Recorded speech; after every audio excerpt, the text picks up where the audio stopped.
Hello everyone, today is January 7th and this is first session of the Wyckoff Trading course. We're going to have 15 sessions and it's always exciting to start the new cycle, to meet new people, new traders, new Wyckoffans that are coming into our new universe and becoming part of our community, and we welcome you.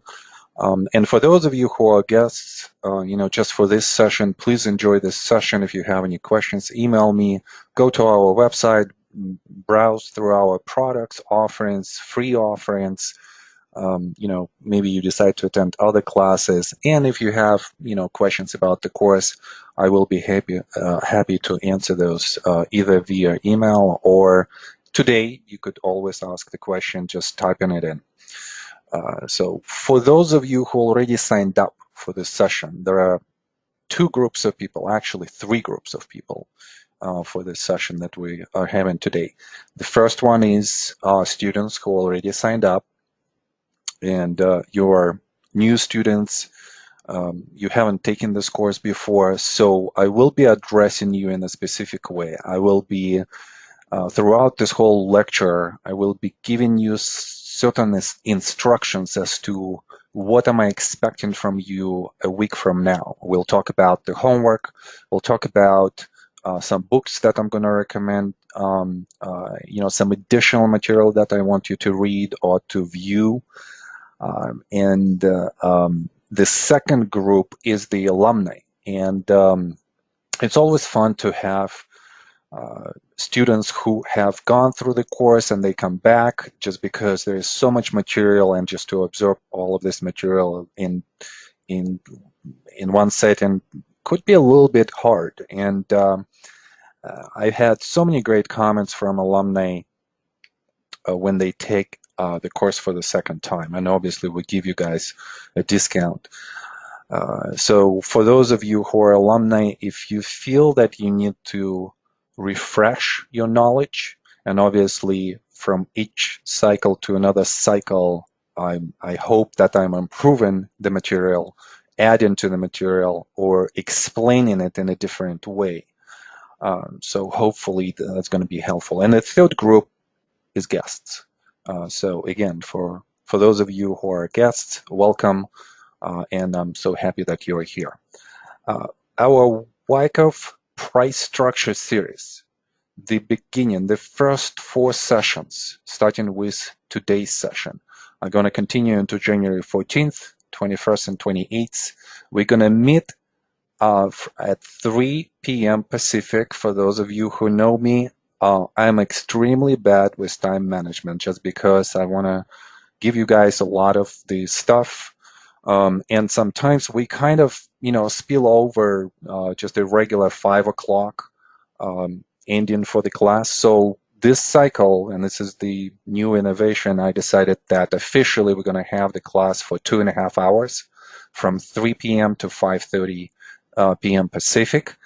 And as you know, those who attended these classes before, sometimes we go to 6 o'clock as well. Sometimes I feel like we need to finish the exercise, so we need to finish a lecture, and we'll do that. So I would say that, keep like 3 hours for the live session, and obviously you don't have to stay through the whole session if you need to go. It's all understandable. And if you are unable to attend a live session, or we have so many international students that live across the globe. For those of you who live outside of the U.S. Or this continent and this time zone, all of our sessions are recorded, and I post them each evening after the class. And usually, the latest by the next morning, you're going to have the video from the last class and the slides as well. For those of you who are guests, to register for this course, go to our website, wyckoffanalytics.com. You could find the course either on the homepage, or just browse through the website and find the correct pages. Sign up. We have a discounted price right now at $9.98. That will last probably until January 14th. and that is for the 15 webinar or recorded sessions. All of the recordings and slides will be available to you guys, who signed up for this class. This particular session will be posted on YouTube channel, so right away, please make a note of this right here at the bottom, left bottom on the slide. I'm posting an announcement that we are recording this session, and it will be on YouTube. If not tonight, then by tomorrow morning. And again, if you need to go, just keep this in mind, and you can watch it at your convenience. A really quick announcement for students who already signed up for this course. There is a specific way how I want to receive your homework. And we've been doing this for over 15 cycles now. And yeah, I think even more, maybe more than 20 cycles. I want you to submit your homework just in one file. I don't need to receive multiple files from you with all of the charts. Please combine those into one file. And my preference is always PowerPoint or the PDF or the doc format, the Word doc format. And obviously, I want to see your first name. You don't have to put your last name, and you could mention what number of the homework it is. I save all of your homeworks. I go through all of them. I review all of them. And the reason why I do this is because I need to understand what kind of mistakes we're making as a group, what kind of commonality we have among us in the way how we view the instructions, the material, and so on and so forth. And I'll talk about this more as I will explain next week's homeworks for you guys. And the last announcements, and this is extremely important for those of you who signed up. Our classes are extremely interactive. The first class is the only class that is a lecture. Everything else is a class where I'm going to be lecturing, and then I'm going to open up the mic to either a specific student or to everybody, and everybody could comment. And as we go through the exercise, I will converse with you. So this means that I would like you to have a microphone available to you. Usually I recommend a headset with the built-in microphone. That works the best. That's what I'm using.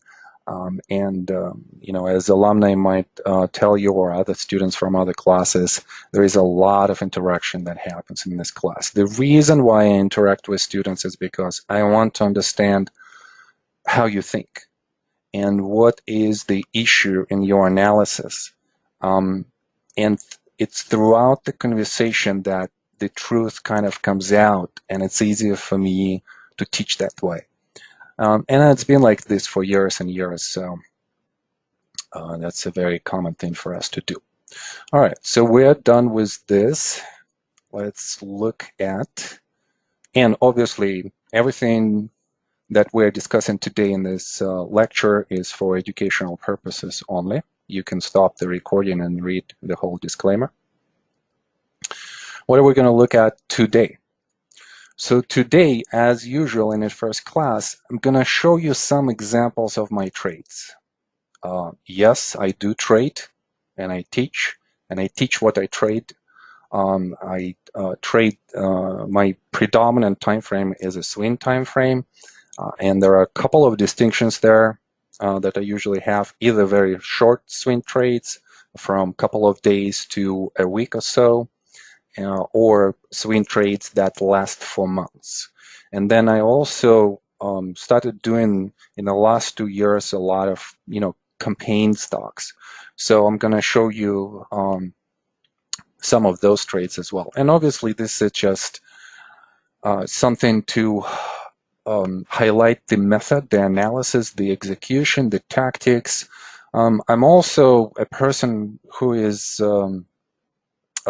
extremely honest with my students, and I show my mistakes, and I think that I need to, I want to be in the space of honesty with my students. I want you guys to show me your mistakes, and I'll show you mine, and together we're going to learn from that. We're going to analyze, we're going to post-analyze, we're going to figure out what is it that we're doing right or wrong. So this is the type of relationship that I usually build with my students. So today we're going to look at 4 trades, 2 of them on the short side and 2 of them on the long side. Some of them were great trades, some of them were good trades, and some of them were bad trades. So we're going to look at where mistakes were made. Also, and this is something that I usually don't do in this class a lot, but whenever the market is extremely active, I tend to discuss the market almost in each class, just because I know how difficult it is, to be exposed to the market. And then when something happens, uh, you know, obviously students have questions, and I'm bombarded with emails, what do you think, what's happening, could you look at this and that. And I will talk also about the Wyckoff market discussion class that we conduct on Wednesdays. Currently we have a promotion, I'll mention that. So I think it's appropriate today very quickly go through the market analysis. Then after that, we're going to do the course overview. I'm just going to touch on the main subjects that we're going to cover in this 4 series. And then after that, we're going to start with the actual course. We're going to start with the introduction to the Wyckoff method. We'll talk about Richard Wyckoff himself. We'll define what composite operator means to us. We'll talk about the price cycle, which is a predominant framework for us.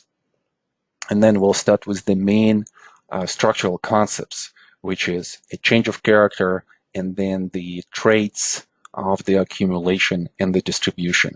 And obviously, this is just an introduction.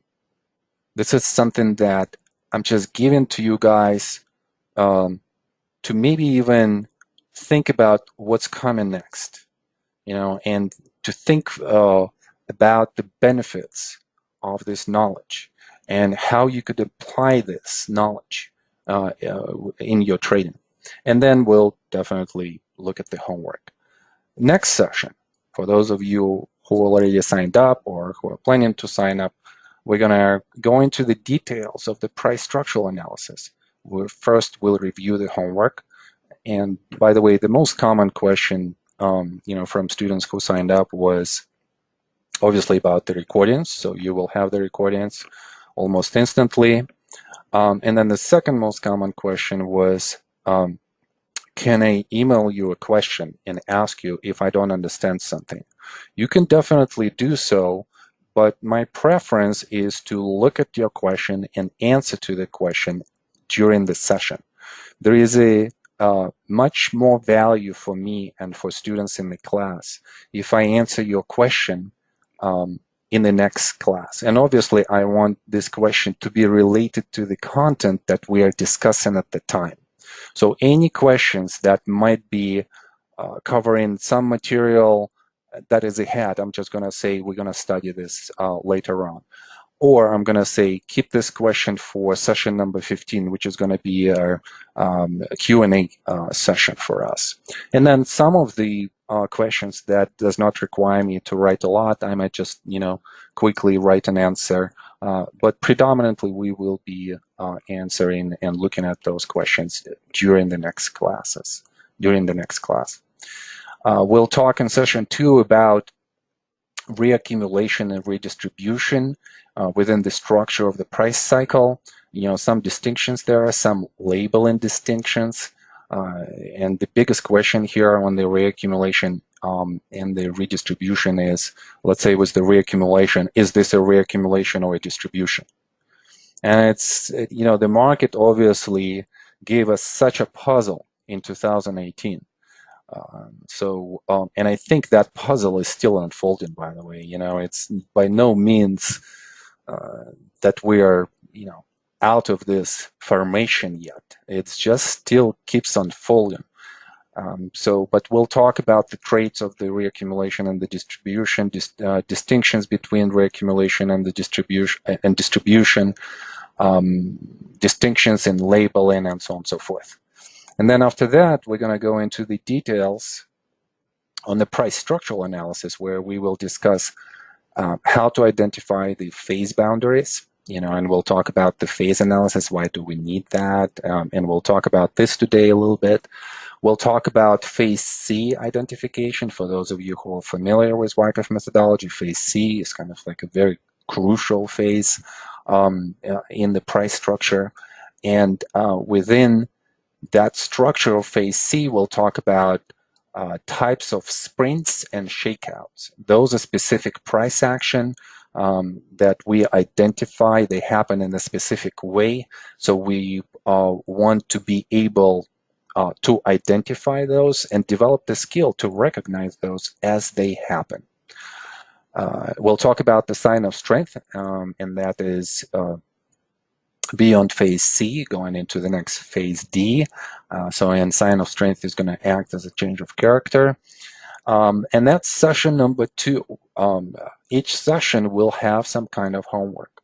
So one of the things with students from each of the cycles that I've conducted was that the course is too intense, and that it requires, definitely time to follow the course. And unfortunately, I have only marginally valuable answers to these comments to you guys. I think it's always a pace of a specific student that I'm discussing. If somebody has time and you are very serious about this knowledge and you want to get it as soon as possible, then yes, you have to do the homework each week. And if you skip it, then make sure that you come back, you do it, you send it to me, and then you watch the video with the review, or at least you have some kind of questions. If you don't have a lot of time to do the homework, then I think the best assignment for you is just to make sure that you just go through the video, and as you go through the video and you watch it, I want you to make some notes. And those don't have to be very extensive notes. I just want you to kind of like stop the video, think about the concepts, write those down, write those concepts in your own words. And that would be the best thing. This way you are acquiring the knowledge, you are absorbing the knowledge. And during this course, I will be repeating concepts over and over and over and over again, because that's how our minds work. Our minds are, and especially if you, as myself, not that young, it takes time, to go through some of the concepts, and there's nothing wrong in that. We just need to repeat them over and over. So, as you could already maybe see, I'm extremely passionate about this material, trading in general, Wyckoff method in general, and my students as well. I like to see the progress. I like to push you guys. So I kind of have a tendency to be a little bit, kind of pushing you to the limits that you allow me, to push you. And I think, that's one of the values of this course. And I've heard these comments before from students, that they appreciate my teaching style, and I appreciate that comment, and the fact that a lot of them just come back. But that's the intensity, and that's the style that I have. And again, if you feel that it's a little bit too much, it doesn't mean that you don't have to take the course. Take the course, but go at your own pace.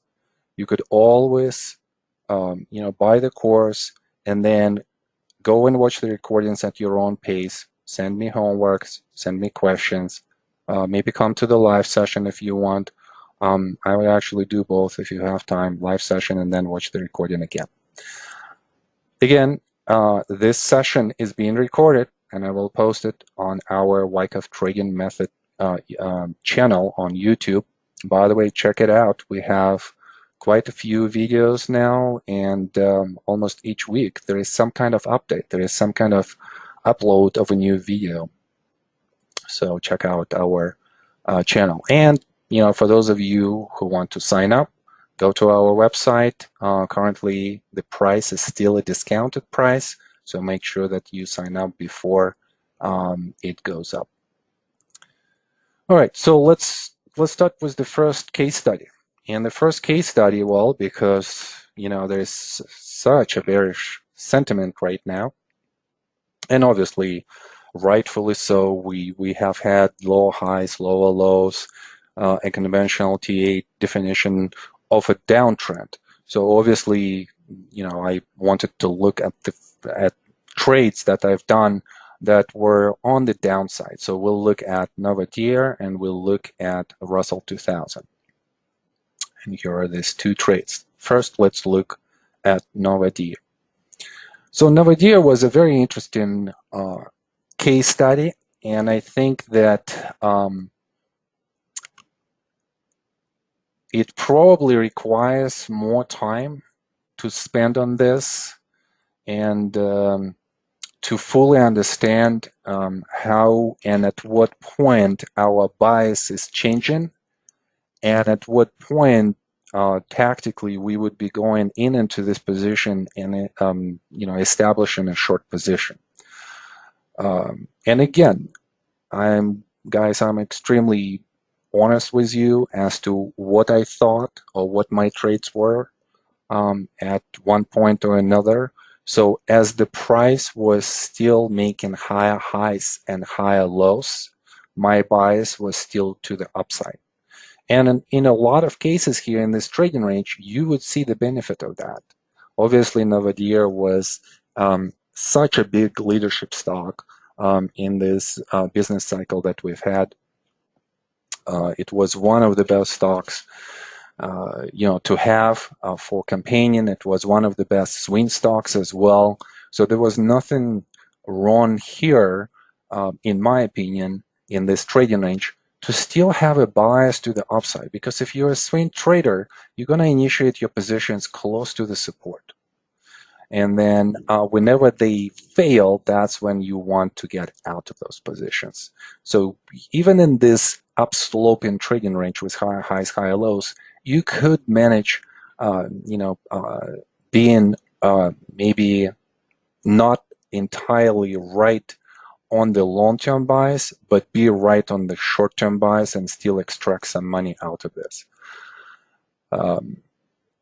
Also, please note that because of the leadership characteristics, because of the strength that this particular stock and the group, semiconductor group, has exhibited for years in this business cycle, the distribution does not necessarily look like a distribution. If you look at the first initial reaction that starts with the buying climax after the climactic run, which we identify in this course as the first point of excitement, look at the initial reaction. It happens on 3-4 days down, very quick sell-off, but then a very quick run-up to the same highs. So what does it tell us? Someone's selling, but somebody's still buying. Some institutions are still seeing some value in the stock. So at this point of time, we're just noticing this price action, price development, and we are saying that there was a change of character in the way how the price was going down on big volume signature and how it quickly recovered. And at this point of time, we would be thinking that we're going to develop a trading range.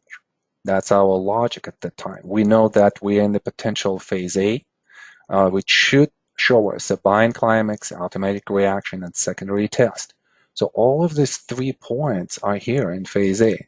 So again, at this point of time, you might be thinking this could be a reaccumulation.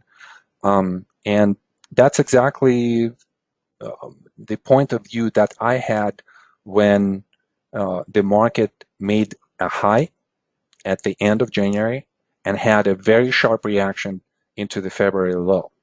Nova Deer looked very good.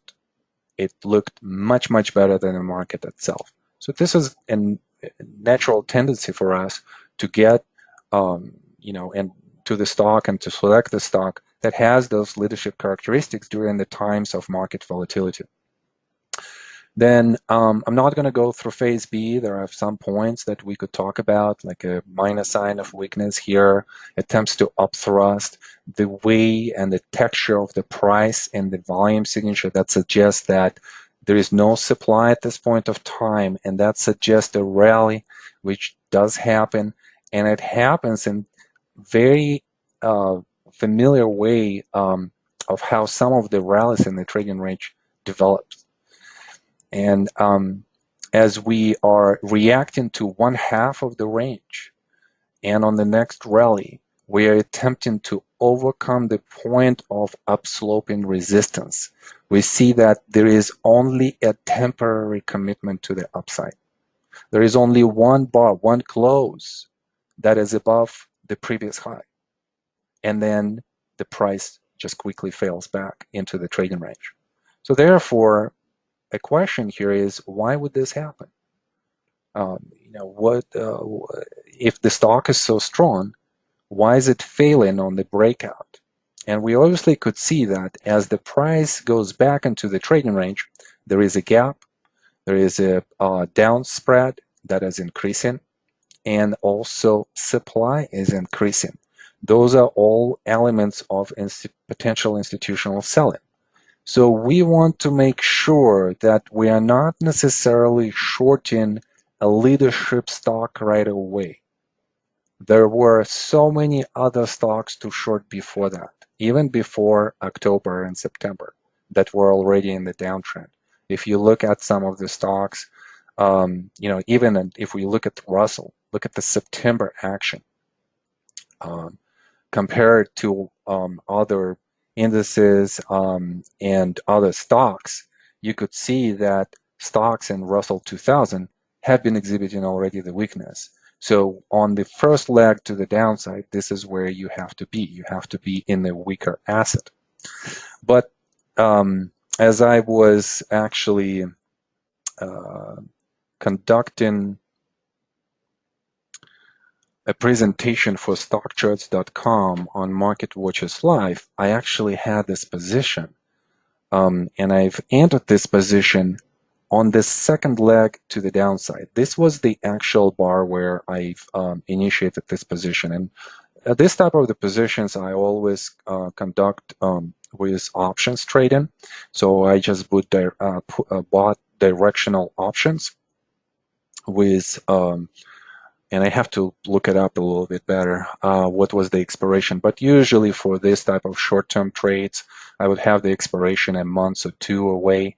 I'm expecting a drop to the downside, and I'll explain in a second why. But first, let's talk about the timing. Let's talk about the selection. How do we transition from a leadership stock into the stock that is for sale, and into the stock that we could short with confidence? Well, this whole move right here, look what happens here. It's a change of character. The stock is starting to behave in a different way. We're seeing multiple gaps at the open. We're seeing how the down spread is increasing. And comparing this move to the previous moves to the downside in the same trading range, this is probably the most aggressive move to the downside. Not only that, look at the distance that it traveled. This is the largest distance to the downside in this trading range. So if they sell, they actually progress to the downside.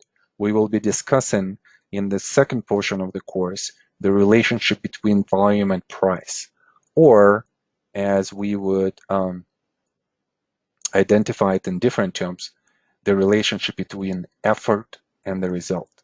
So we're seeing for the first time that all of the attempts to push the price down in the trading range were unsuccessful. And for the first time, not only the distance that of the reaction has increased and the character with which it moves, but also we are seeing the increase of the supply signature, or rather increase of the downward effort. and it's been synchronized with the downward result. And that's what we're looking for in the selection of the stock that has concluded some kind of formation and now shows to us that institutions are selling at this point. So that was the determining factor for the selection of this trade. Everything else was kind of very much mechanical, because tactics are tactics. They're not going to change. We're identifying the first leg to the downside as a sign of weakness, and then look at the rally. A very weak rally. It cannot even come back to one half of the trading range, and then it just fails. So the position was opened on this bar right at the open after the price went through the previous low, and it was an enjoyable trade just because it happened so fast. So from about 236, to 188, that's about what? So almost like $50. And it happens so quick. 1, 2, 3, 4, 5, 6, 7 days, 7 trading days. So a week and a half. And let's see, if you are a swing trader and a short-term swing trader, this is a very quick profit. And also think about the leverage, right? So I'm putting on puts options. So I'm definitely leveraging this position.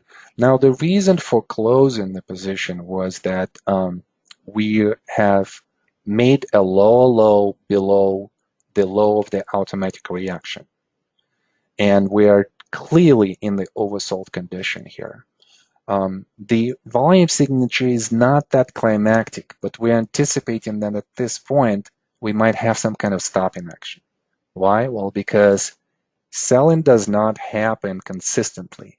There is always some kind of institutions that are going to find some value as the price moves to the downside.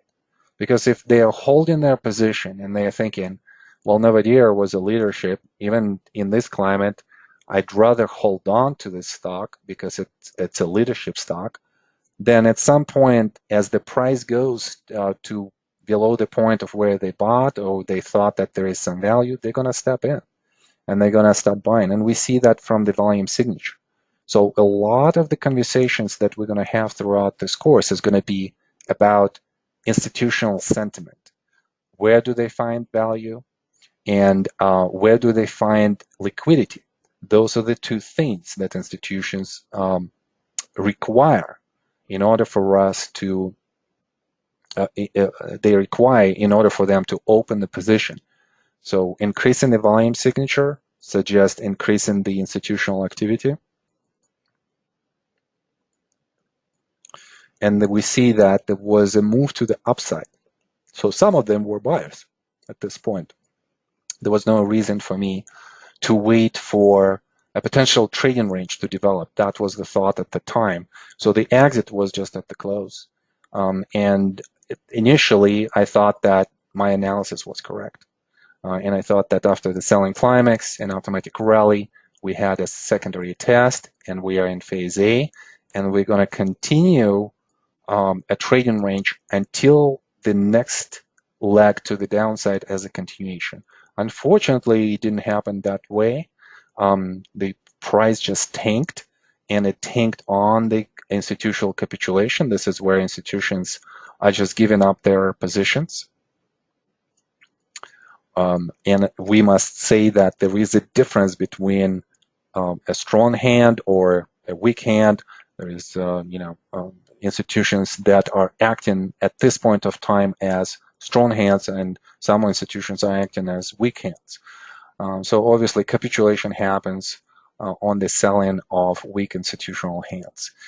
And then some of the strong hands that are seeing that there is some value that was not there for them at 190, 180, but they've seen some value at 150, 140, 130. So they are stepping in and they're stopping the price from moving further down by initiating their buy positions.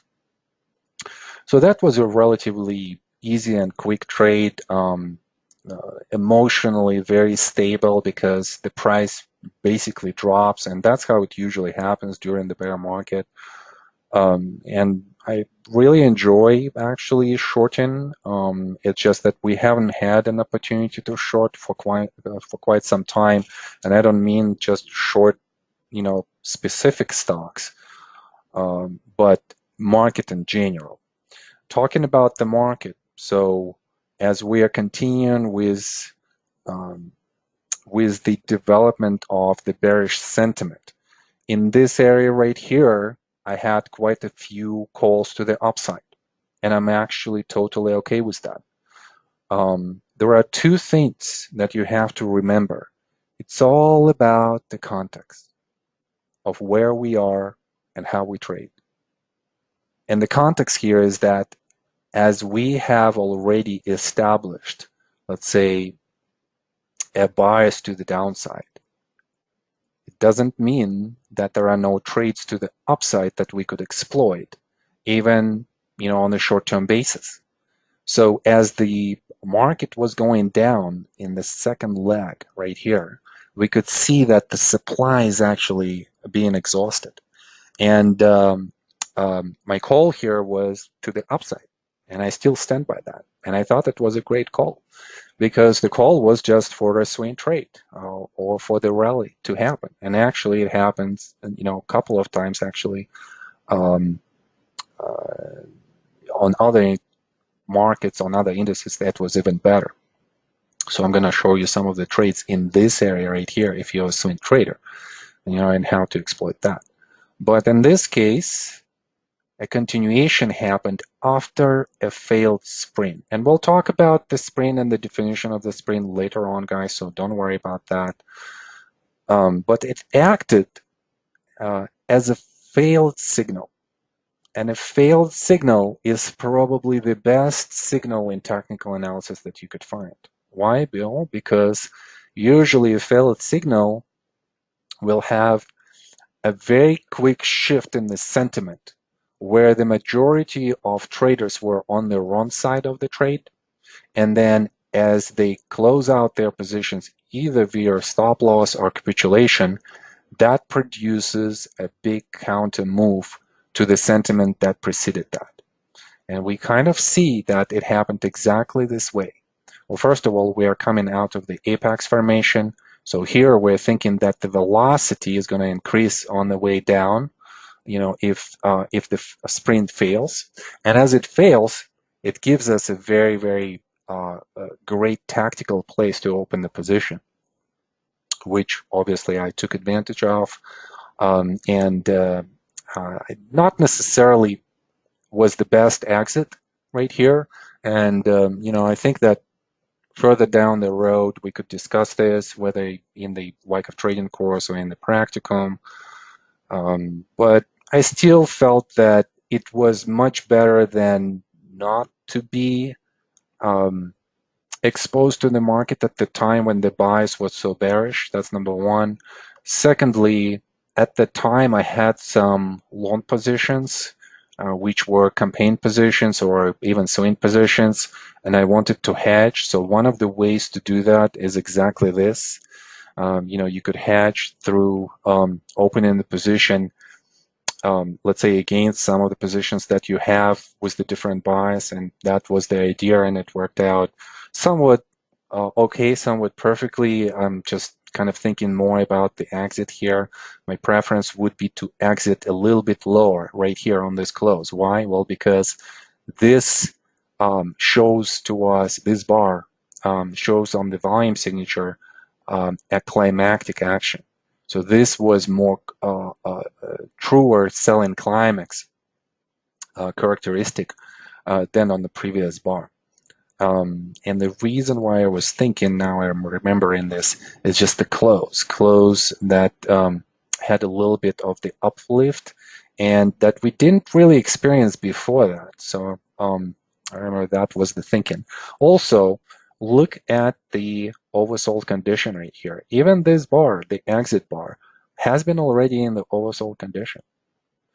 And so therefore, and the volume signature was relatively high It was one of the highest that we have had. And if we use the analog of how the price actually stops here, there was a suggestion that somewhere here there might be a stop in action.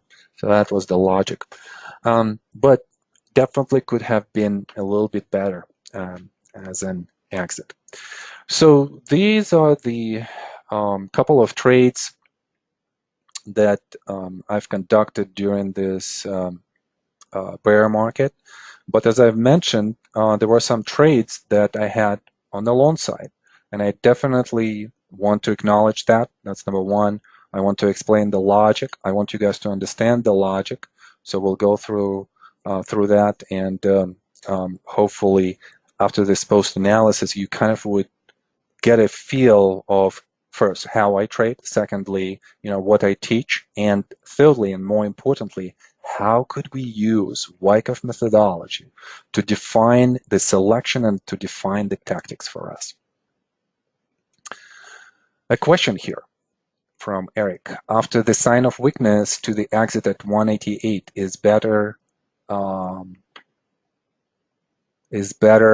not to operate? Was that the question, Eric? Okay, so after the sign of weakness to the exit of 188. Okay, better not to operate? I don't know, it worked out, right? So I think what happened here is that institutions started to sell, and there was not a lot of selling, actually. If you think about, what this move to the downside, what it had in terms of the force to the downside, we could see the increase in the supply signature. But if we would compare it to the previous attempts, to sell off, it actually was less of a force to the downside. Yet, look at how quickly we move into the downside. So it means that there is no resistance for the price to stop at some point and to react to the upside. There are no bias at this point. So that was the logic of the continuation. Okay, and Eric, hopefully I understood your question. If not, you could just re-ask. Let's look at the next case study. And this one is a Canadian Solar. This particular stock I have been stocking for some time. And I'm going to go through the analysis first to the point of entry so that you would understand the logic of why I'm in this position. I'm still currently in this position. This is a campaign position, meaning that I'm going to hold on to this position for quite some time. I want this position to develop into a sustainable uptrend where not only this stock, but the group itself and the peers are going to confirm that we are in the campaign mode. And it all starts with phase A, where we see the final climactic action with increased spread, gaps to the downside, huge volume signature that represents both increase of the supply and increase of the demand. Increase of the supply from weak hands and increase of the demand from strong hands. And I will teach you how to identify those two categories of traders, and on the price action and the volume action. And then multiple tests, which I'm putting into phase A. And then phase B was very interesting. The whole selection for this trade was based on phase B. And somebody might be thinking, who knows Wyckoff methodology, what the heck? What is he talking about? How could you define a selection based on phase B? Well, look at where phase B is residing. It's residing on the top of phase A and early phase B. Also on the top of the potential preliminary support, which happens before the climactic action. What does it tell you? Well, it tells us one thing, that institutions bought into this position, and then they didn't want to get rid of it. And the shakeout has specific characteristics that we will study And this shakeout happens so fast, it doesn't produce a lower low relative to the climactic action. It's actually a high low.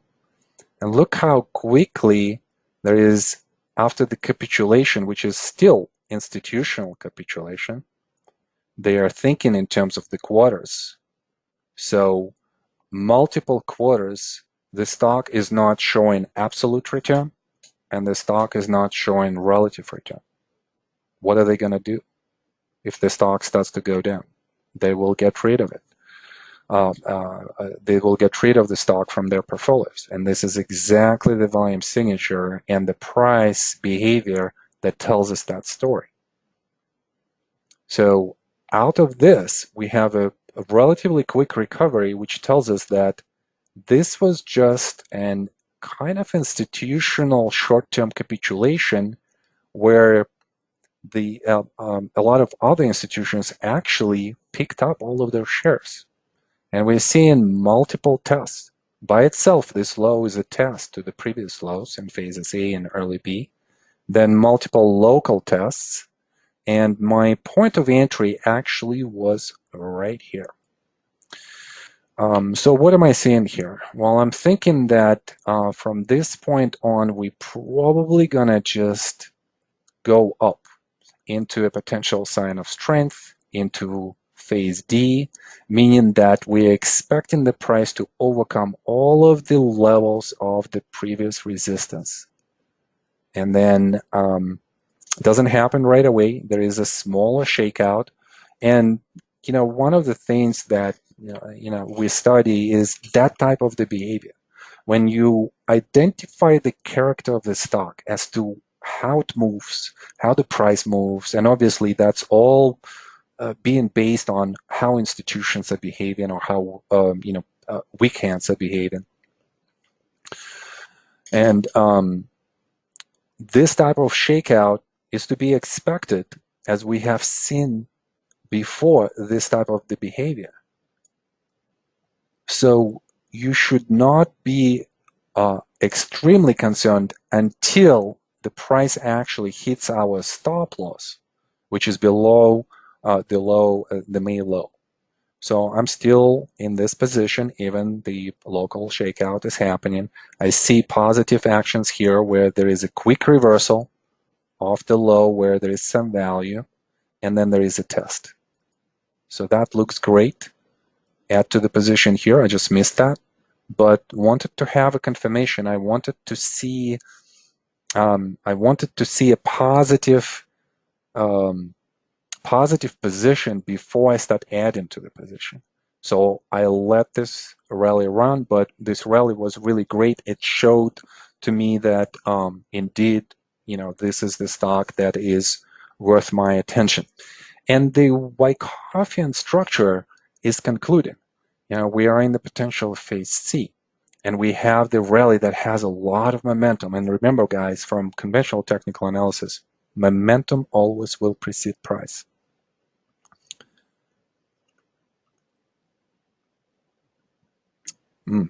Quickly losing my voice in New Year. The next shakeout or shakeout type of reaction is all market related. It's not stock related, it's not group related, it's all market. Volatility of the market takes even the leadership stocks down. So therefore, we just need to assess as to what kind of damage the market could do to this particular stock. Again, we are out if our stop loss is being hit. There is no question about that, but it's not. Instead, we're seeing higher low, and we still want to stay in this position. And currently, I'm still in this position. The goal is very long term, but the logic as to how I'm getting in, how I'm selecting the stock, or how I'm getting into the stock, or how I'm going through such a period of volatility is all Wyckofian. It's all of this analysis of staying in, adding to the position, or getting out of the position, all based on Wyckoff studies, Wyckoff concepts. And I kind of would like you to see the benefit, through actual trades of studying the methodology and developing the skill of visual recognition of all of those concepts. A couple of questions here. Okay, great. I like that the group is active. This means that we're going to have a good cycle. Hold on a second. All right. So this comes from Charles. Oh, Charles, hi. Just a thought about Eric's comment. By stopping to operate, he might have meant, should one have continued looking for immediate opportunity for new trades? Just a thought. Okay, yeah, I could see that point, Charles. And we're still talking about Novadia trade, so come back to that trade, into that slide. If you have any other thoughts on that, so I could definitely see that. And then again from Eric, in Canadian Solar Phase B, is that an upthrust or upthrust action, and what's the difference?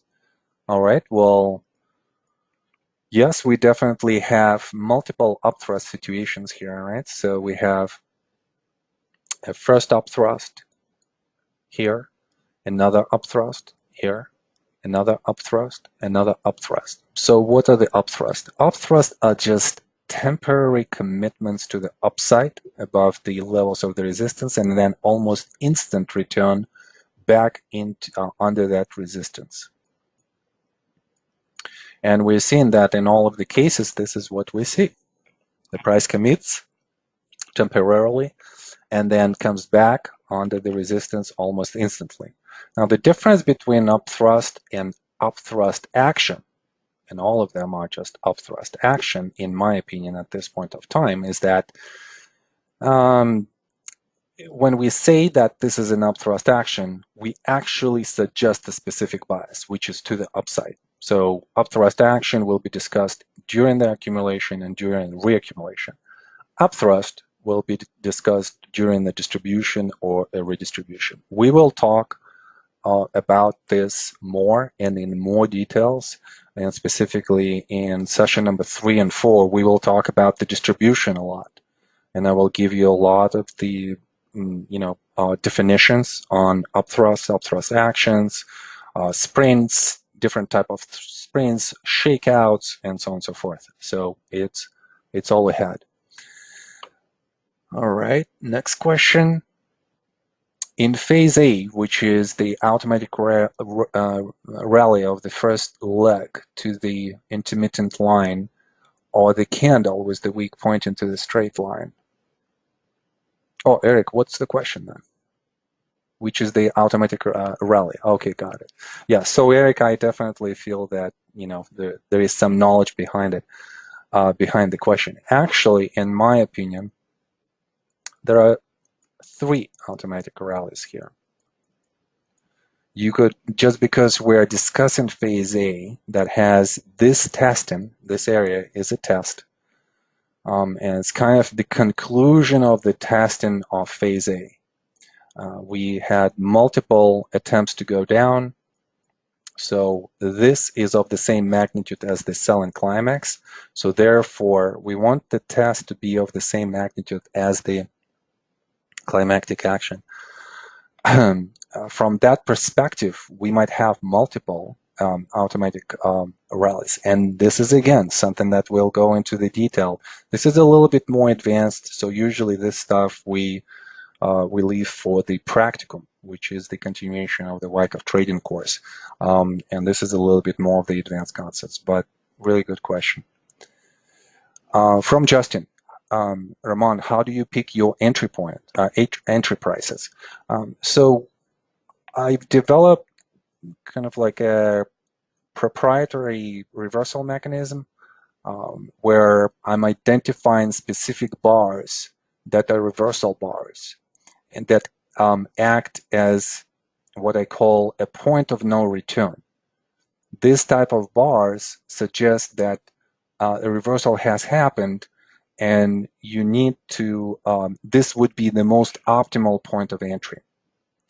It's below this points of entry, or rather the lows, where you could have the best reward to risk ratio. And these are the points of the lowest risk. And as Wyckoffans, we always want to open the position let's say if we're opening the position to the upside after the reaction, after reaction, after reaction, after reaction, there are two spots only. One was identified by Wyckoff himself, and then the second one we added in the Wyckoff trading course. And again, this is something that we'll talk about. We will talk in months number 4 in March, April about tactics.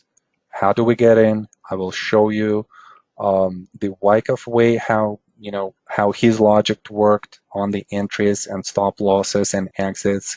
And then in the practicum as a continuation, we will definitely talk about this proprietary technique that I'm going to show you. All right, let's look at another trade or another case study. And this case study is about Shake Shack. For those of you who follow my analysis and follow us on either wyckoffanalytics.com or presentations that I occasionally give on stockcharts.com, you're probably familiar with this trade that I've done. I also have a description of the first trade on YouTube, so I'm not going to spend a lot of time on that. That was a really good trade, a really good swing trade. This is kind of like a very typical trade that I would have, in the market that is a bull market. So for the bear market, this type of trades are not necessarily going to work, and you will see this just almost instantly in a second. But this trade was great. It was based on the idea that the earnings are going to be having a favorable reaction, and we're going to have some kind of push into the overbought condition on earnings. And the plan was just to get out of this position on the excitement of weak hands that are still getting into this position. And therefore, I want to leverage this. I'm using options, calls. And this was, one of the profitable trades in 2018, which was, kind of like vastly profitable. And you can see why. The point of entry, the first point of entry was on this bar. Again, this question as to how do you choose your entry points, I will explain later, but as you could see, a little bit premature entry. The add-on was much better, was much more optimal in terms of the point of entry. The price was the same, but I had to sweat it out for a couple of weeks into the next add-on. I'm adding here at the same price because I'm seeing what is happening here on earnings. As the price gaps down, it doesn't really go that much below the low. There is only one bar that commits to the downside, and then there is an instant recovery. So by itself, it acts strong after a negative reaction to earnings. And also, there is a much longer term structure, a trading range that has developed and had a major sign of strength. And we are in the potential backing up last point of support type of action. After that, everything is mechanical, kind of easy. There were some other points where you could add to the position. Here is one, here is another, here is another. And then before the earnings itself, you could actually, if you are a speculator like myself, you could create a position even here with the weekly options. And it worked out really nicely. I'm thinking that this is a buying climax, that we're going to have some kind of trading range at this point. A lot of supply that is coming in on this bar. Again, something that is not necessarily visible to a maturistic eye, but I will show you how to decipher the volume signature based on the price action to understand that the supply is coming in at this point.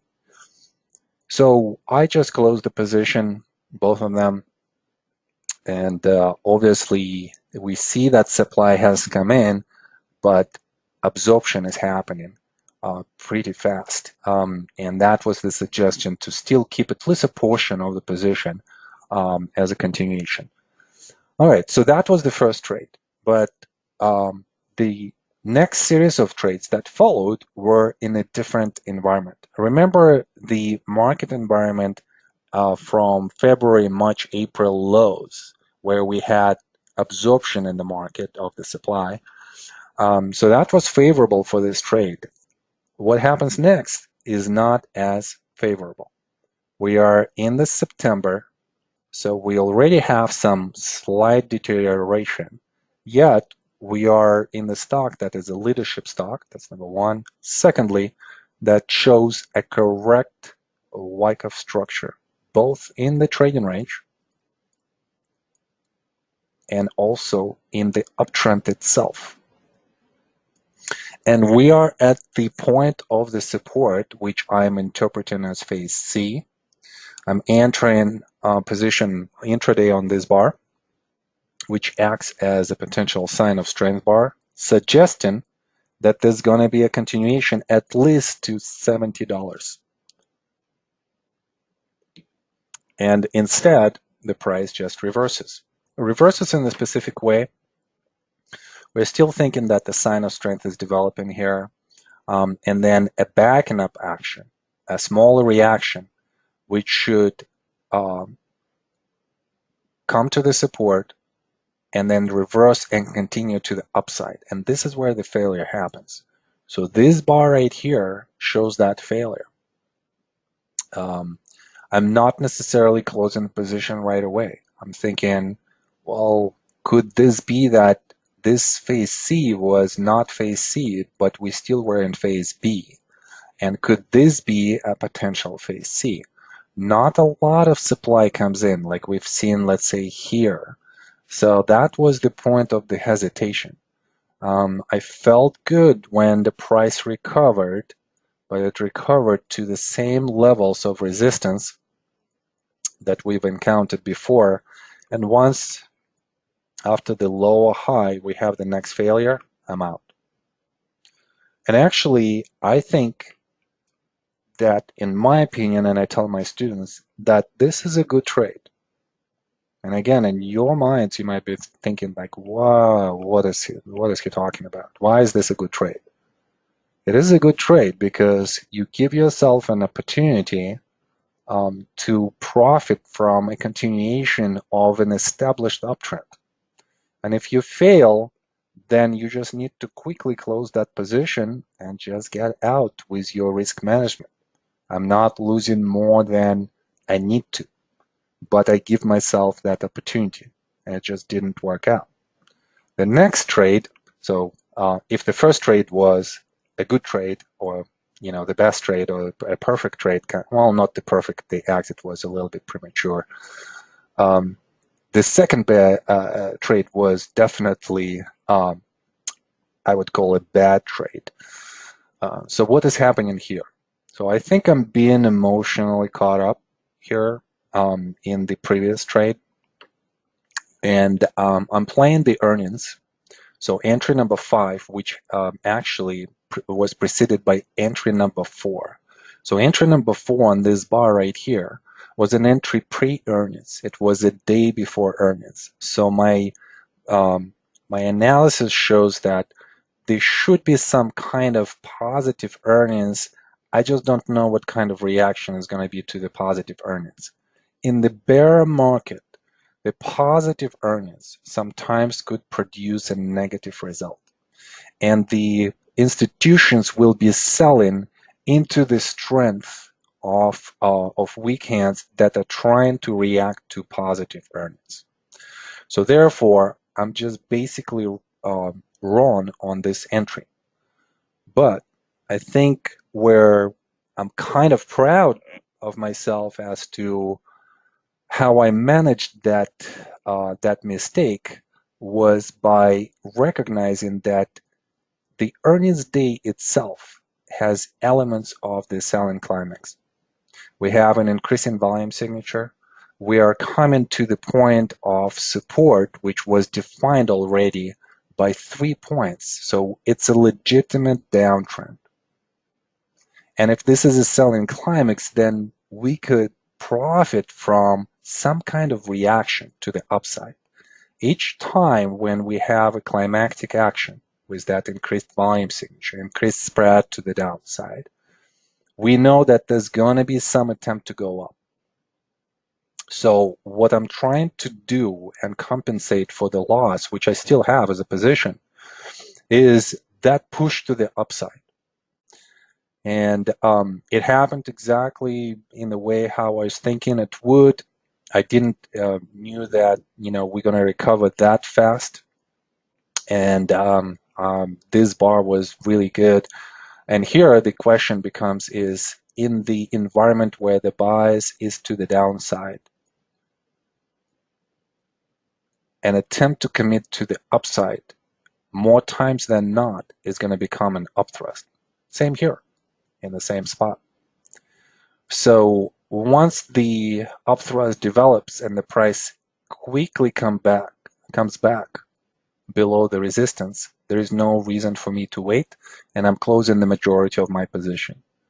Now, I left some, and this is just a negligible position, but still, I wanted to see how I would manage it. And as the price goes down, look at what happens. I'm seeing that the selling is exhausted. I don't see the same type of selling that, let's say, we've seen somewhere here off the top. So this type of selling produced this violent reaction. But here, selling is more exhausted. The supply is exhausted.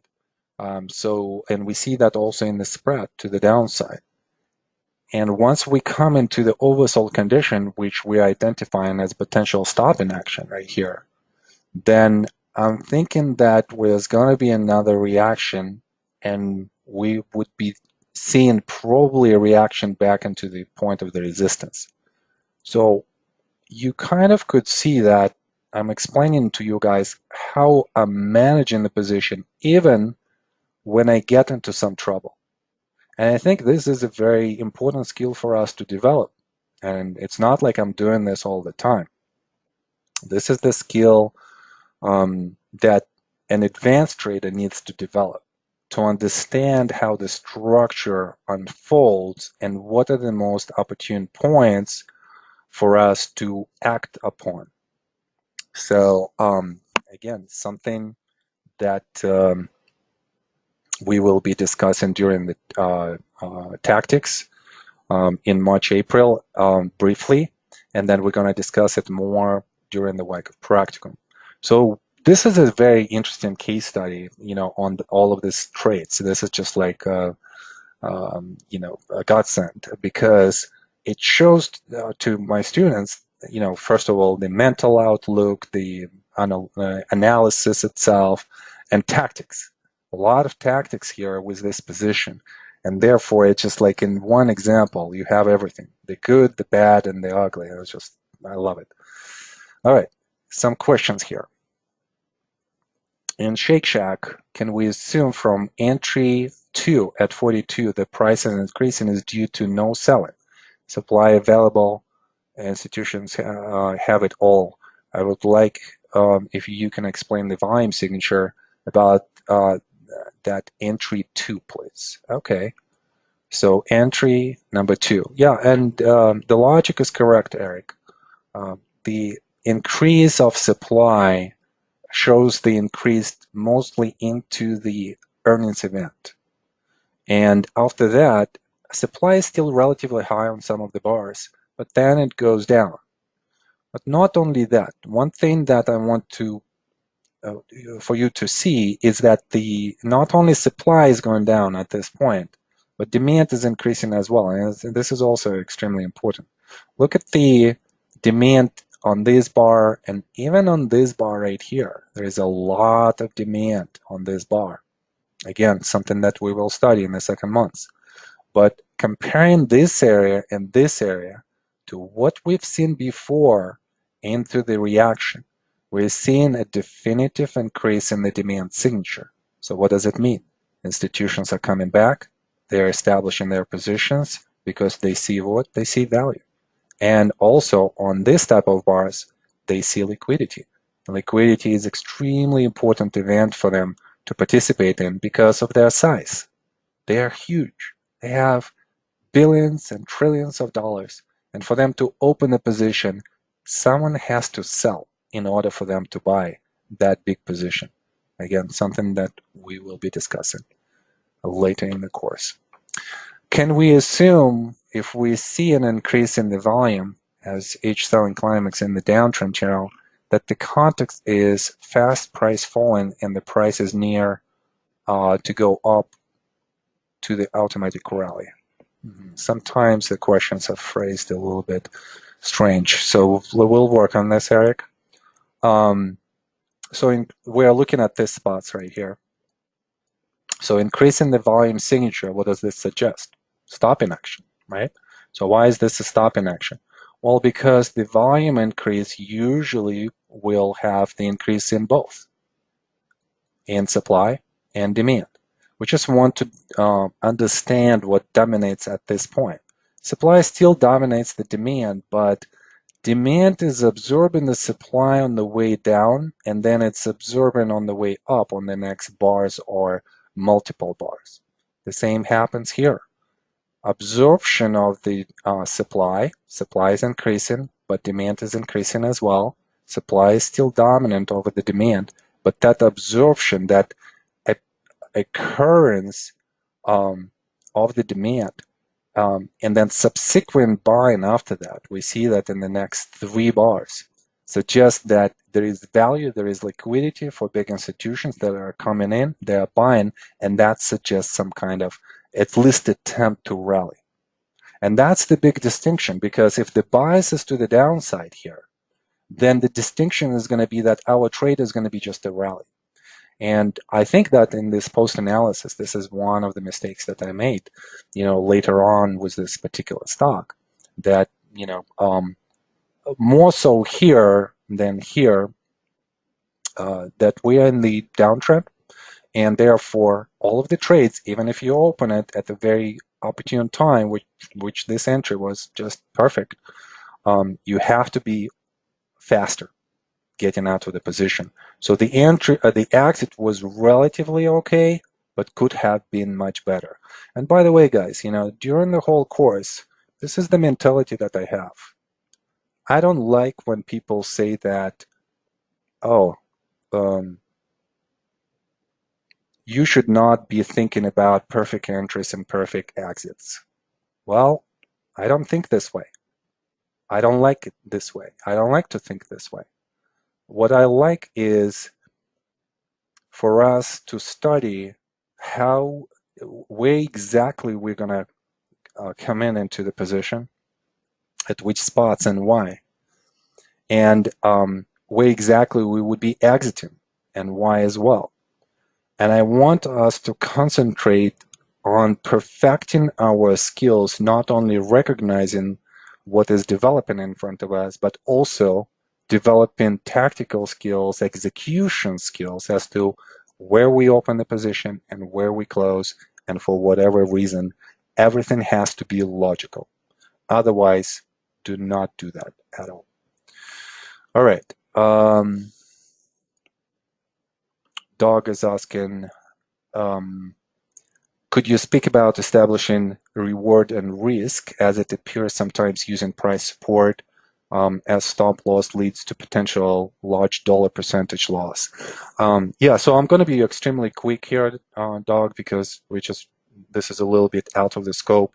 So on your point of entry, define your point of entry, define your point of risk with the stop loss, define the risk itself, and that's going to be in dollars here, and then define your target. So for instance, here I've defined the target from the long-term chart. I'm just showing you on this chart, this is where my target was. So the logic here was, as the price exhibits climactic action in the target zone, I'm going to exit. And that's exactly what I've done. So if you understand where your point of entry, and let's say your minimum target of, let's say, $56, and then the risk here is what, about like $2, $2.50, then you could figure out what's the potential. So $18 of reward and then $2 of risk. So what is our risk to reward ratio? It's $18 divided by $2, and that's 9 to 1. So this is a really good reward to risk ratio, and it worked out very nicely. It's a different risk reward ratio here or here, right? So we were thinking about 70 as our target, maybe slightly above as an upthrust above that, maybe 72, 73, 74. We also could use the PNF here, right, to calculate the potential. Well, it didn't work out, so it doesn't matter at that point. Why getting into the position before earnings? It's gambling. Get in after. This one is from Michael. Yes, I agree with you, Michael. And I would say that for beginners and intermediate traders, don't even do this. You know, if you don't understand how to trade earnings, just avoid them. Although throughout the course, I'm bringing a lot of evidence to you guys that earnings are actually a subject of institutional bias at the time. And I'll talk about this in the course. I'm not going to develop this into a whole discussion, Michael, right now, but you know, just let's discuss this during the course. It's just a big, big topic.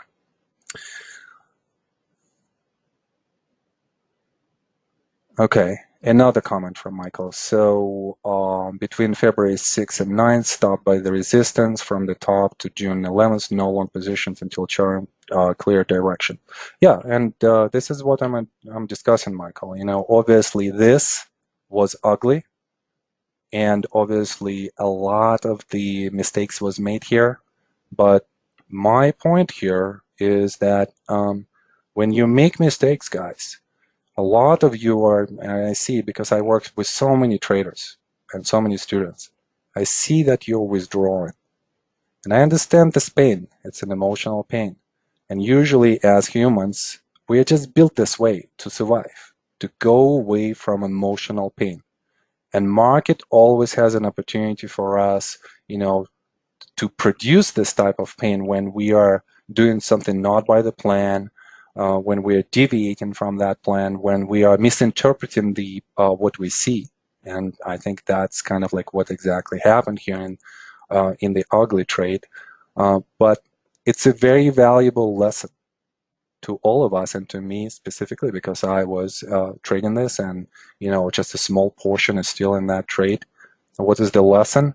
Well, obviously, you know, have a feedback loop into the trading plan. That's number one. Again, something that, you know, we discuss in other classes. And then secondly, figure out how to manage your position. Even if, you know, you have a loss, especially with options, you have many, many ways of how to diminish your loss. So that's the way how I look at those things. All right, let's go to the next section. Okay, let's talk about the markets. And this is going to be really quick because I just want you to understand the logic, the my logic that I look at the market and our Wyckoff logic, which by the way, each Wednesday, Bruce Fraser, my colleague, and a great Wyckoffan, and we discuss in the Wyckoff market discussion class. Each Wednesday, all of our students come to that class, submit their charts, which Bruce and I review. We discuss the markets every time, and we look at the whole market from the sector perspective, from the industry group perspective, the stocks in those groups. We look at the commodities. We have so many case studies that we go through. We talk about non-Wyckoffan topics. Bruce is an amazing storyteller, and he's been in the industry for quite some time, since 1982. So it's always amazing just to hear the stories, you know, from the past, and you know, and also listen to his interpretation. And I'm gonna show you 3 slides from the last Wednesday class, which, by the way, you can find the whole class on our YouTube channel. It was a free class last week. And look at what we've discussed during this class. All of these symbols we put up so that our students would see what's coming in our discussions. All of those were discussed last time. And currently, we have a promotion for this class. You can sign up at $79 a month, which is regular $99, and this offer is going to expire this Wednesday. So go to our website, find that class, sign up, and check it out. And check it out on YouTube, where we just posted that video, and it's a featured video. So what are we looking at here? Well, obviously, we are right here now. So I have not updated the chart. So we are coming back into a trading range or above this local climactic action, which is a bearish sign or a bullish sign. Well, it could be interpreted in either way, and we still yet to see what's going to happen. So I'm going to show you both of the scenarios. Bearish scenario and analog for the bearish scenario that I'm using here is 2007, 2008 market, where we also had the same type of upthrust action. We had the first leg to the downside that looked like a structural point of the, related to the previous lows. Then we had a rally, an attempt to create the new high and a failure. And even structurally, we kind of have it in the same way, where we see a failure as a lower high, then a potential spring that fails. And remember, that failed signal is the best signal. So again, potential spring, and then the failure. And how did it develop in 2007? Well, at I think in December, the last December session, which was December 16, and we conducted that session, three of us together with Gary Fullett, which was so much fun. Gary is like such a great Wyckoffan and just a great person, and he's just always so energetic, enthusiastic. And if you have a chance, go and check out his offerings on Wyckoff products. He is a very, very good intraday trader. He's a very good Wyckoffan and Wyckoff experts on volume and spread analysis. And Gary and I, we've conducted together a class on sprints and upthrust. That was a lot of fun and just a lot of great information. So kudos to Gary for doing all this work. So look at how we go into the oversold condition. So we kind of called that continuation into the climactic action just based on this analog. And what this analog suggests was the Wyckoff structure that we could be potentially in the trading range. That's scenario number one, and that's a bearish scenario where we could encounter some resistance at the points of the support that we've encountered before, and then just retest, and a trading range. A trading range like this would suggest a continuation of the down move to the downside like we did in 2007, 2008, and also in 2000 and 2001. All right, let's look quickly at a different scenario. This is not necessarily the scenario that is preferable scenario for me. I'll show you another bullish scenario that I like more. But I want to point your attention to two boxes here, two blue boxes. One of them comes in 1998. And obviously we could compare these analogs based on the economic environment and where we are in the cycle. What I like about the 1998 scenario is that it produces on a technical basis an oversold condition, and that's exactly what we've produced just recently. And this oversold condition is very significant because we have been in the secular uptrend for quite some time. So every time we've been in the oversold condition, we had out of that a very quick rally up. And if we're discussing a bullish scenario, this would be the most preferred scenario, is just for bulls to have that quick rally. Why? Well, because if everyone is so bearish, who's going to sell? Who else is going to sell if everyone is so bearish? the sentiment is so bearish that at some point, if we are in the reaccumulation, this whole move to the downside will be considered a shakeout rather than a downtrend. And because of that reason, and I always look at both scenarios, by the way, and this is what I teach my students, we always look at both bearish and bullish scenarios. But if we're looking at the instances where the rally is going to be very fast to the upside, and that's going to have some elements of accumulation by institutions, then it makes a lot of sense that out of the oversold condition, institutions are going to cover their shorts, and they're going to see that big institutions are buying in, and trend following institutions are going to also participate in this rally. So one of the bullish scenarios is based on this diagonal, not diagonal, but expanding triangle, where you have different environments in the structure, where you have the reaccumulation texture with the price and the volume showing decreasing volatility, testing of the previous lows, and then the rally that fails and develops distributional structure and then has some kind of short-term downtrend. Look at what has happened in the 1960-1980 trading range in the markets. The same texture. We have the reaccumulation texture first. That suggests that from the lower low, we're going to have either a sign of strength or an upthrust. Becomes an upthrust. A lot of distributional qualities here, and then a short-term downtrend. And then out of that oversold condition, we have a pretty good rally. Well, look at the recent development.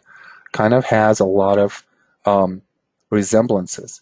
Reaccumulation texture with the absorption in March, April, May, and the uptrend into the upthrust that develops also into the local distribution with the short-term downtrend. So the key for this analog to work is to obviously make sure that if we're going to have a rally, it's going to be fast, and it's going to quickly bring us to at least 1/2 of the trading range. If, on the contrary, the rally will fail and we're going to have the retest and the trading range, I would favor more of a continuation scenario to the downside. Obviously, with a small asterisk here, if we're going to have something like what we've seen in 2016, then this could be another potential reaccumulation. So these are the things that we kind of routinely, Bruce and I look at WMD classes again on Wednesdays. The current promotion is going to be until this Wednesday, January 9th. All right, let's go to the next slide. And I'm going to speed up a little bit, so I'm going to slightly disregard your questions, guys, for now. Let's see at the end of the class how much time we have. Just feel like we spend a lot of time on the trades, but it was a good segment. So what are we going to learn in Wyckoff Trading course? Well, as I've mentioned, the market structural analysis, or the price structural analysis, is kind of like the dominant theme with the Wyckoff methodology. If you think about what the method covers, except for the price structural analysis, and we would be talking about volume and price. Volume and price is covered in technical analysis, so you don't necessarily have to have the Wyckoff method, to discuss supply and demand. At the same time, there are obviously some distinctions. But talking about the price structural analysis, what is there for us to explore? Well, we're going to start with the change of character, and this is an extremely important but very simplistic concept, and I'm going to show you guys how the environment changes and how we need to identify that change in order for us to understand how the price is going to behave in the nearest future. That will lead us to that price structural environment, whether we are trending or non-trending. And if we are trending, what kind of trend we are in. Then we're going to talk about Wyckoff phases and Wyckoff events. So whenever we go into the consolidation, we want to conduct a phase analysis. Phase analysis is all about identification of specific Wyckoff events and specific characteristics that belong to those events that help us to identify the bias, that help us to identify the timing of when the price is ready to leave the consolidation, and also a potential character with which the price is going to travel. So these are going to be our goals. Supply and demand is going to help us out, both, not even both, in all of that. It's going to help us out to define the bias and confirm the bias. It's going to help us out to define the timing as to when the price is going to leave.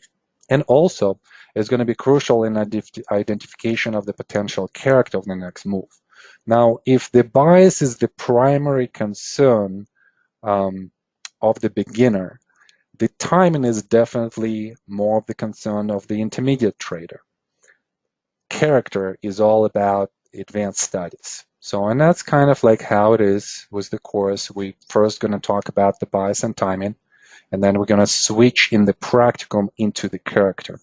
One thing about the character that I will say, and then I will go away from this. Character is extremely important, and in some cases, students come to me and they ask me a question. Well, how can you possibly identify the character of the next move? Well, you look at the price and the volume, and it's all there. In a lot of cases, when students come to me, if the beginner comes to me and they ask me, what would you recommend me to read? What kind of books? We have all of the recommendations on our website, by the way, under the resources navigational bar, navigational button. Books that Wyckoff wrote himself, books that people wrote about Wyckoff method, and also books on technical analysis. Those are the books that we recommend to the beginners. To the intermediate and advanced traders, I recommend not to read books. And my only recommendation is to read charts, because a chart always has everything that you need. That statement by Wyckoff, where we have to judge the market by its own action, is a very profound statement for me personally. And the majority of my studies, 99% right now, as after 20 years of reading the books, reading the articles, is all about the charts. There is nothing else. So just kind of like a side note on that. Let's come back to the supply and demand. What's under there that we will be studying? Well, obviously just the volume and price analysis itself and the relationship of the effort and the result. Those are extremely important concepts. And then we will go into the details of the bar by bar analysis, or swing by swing analysis. Bar by bar is the volume spread analysis, as you know. And swing by swing analysis is extremely important, especially in the trading range. We will discuss the volume patterns of different Wyckoff phases in different consolidations, which are accumulation or distribution. And we'll talk about not only the volume characteristics, but the price behaviors for those volume characteristics. And then we'll talk about historical analogs that I use even in the course for the beginners. Then our attention will shift to the relative and comparative analysis. Relative strength analysis is a pretty common analysis in technical analysis, and I'm not spending a lot of time on that because usually students come well prepared, but there are some specificity, and especially contextual specificity to the Wyckoff method that I'm going to be pointing your attention to. On the top of that, I'm going to show you some of the things that I do or that I recommend to our students to do in filtering and scanning. And we will use something as simple as StockCharts engine, StockCharts.com engine to identify, that selection and to go through those filters and scans. And then our last segment is going to be devoted to trading tactics and management. And you kind of have seen a little bit of the preview with some of the trades, some logic there, this is not, and the logic that I've explained is a little bit more advanced even, and with some of the trades, we will be predominantly thinking about the points of entry, where do we open the position and why, our regional stop losses and how we move those, and then how do we exit and what are the strategies on exit that we could use. We'll talk about scaling in, scaling out, how that benefits our risk management profile, and so on and so forth. And then we'll also talk about different tactical scenarios. And this is more an analytical skill than tactical skill here. But, tactics are sometimes more useful than analysis itself. And some of the trades that I do just based on tactics rather than analysis itself. Okay, and as I mentioned before, the course duration is 15 session. We're starting today, so our last session is gonna be on April 15th.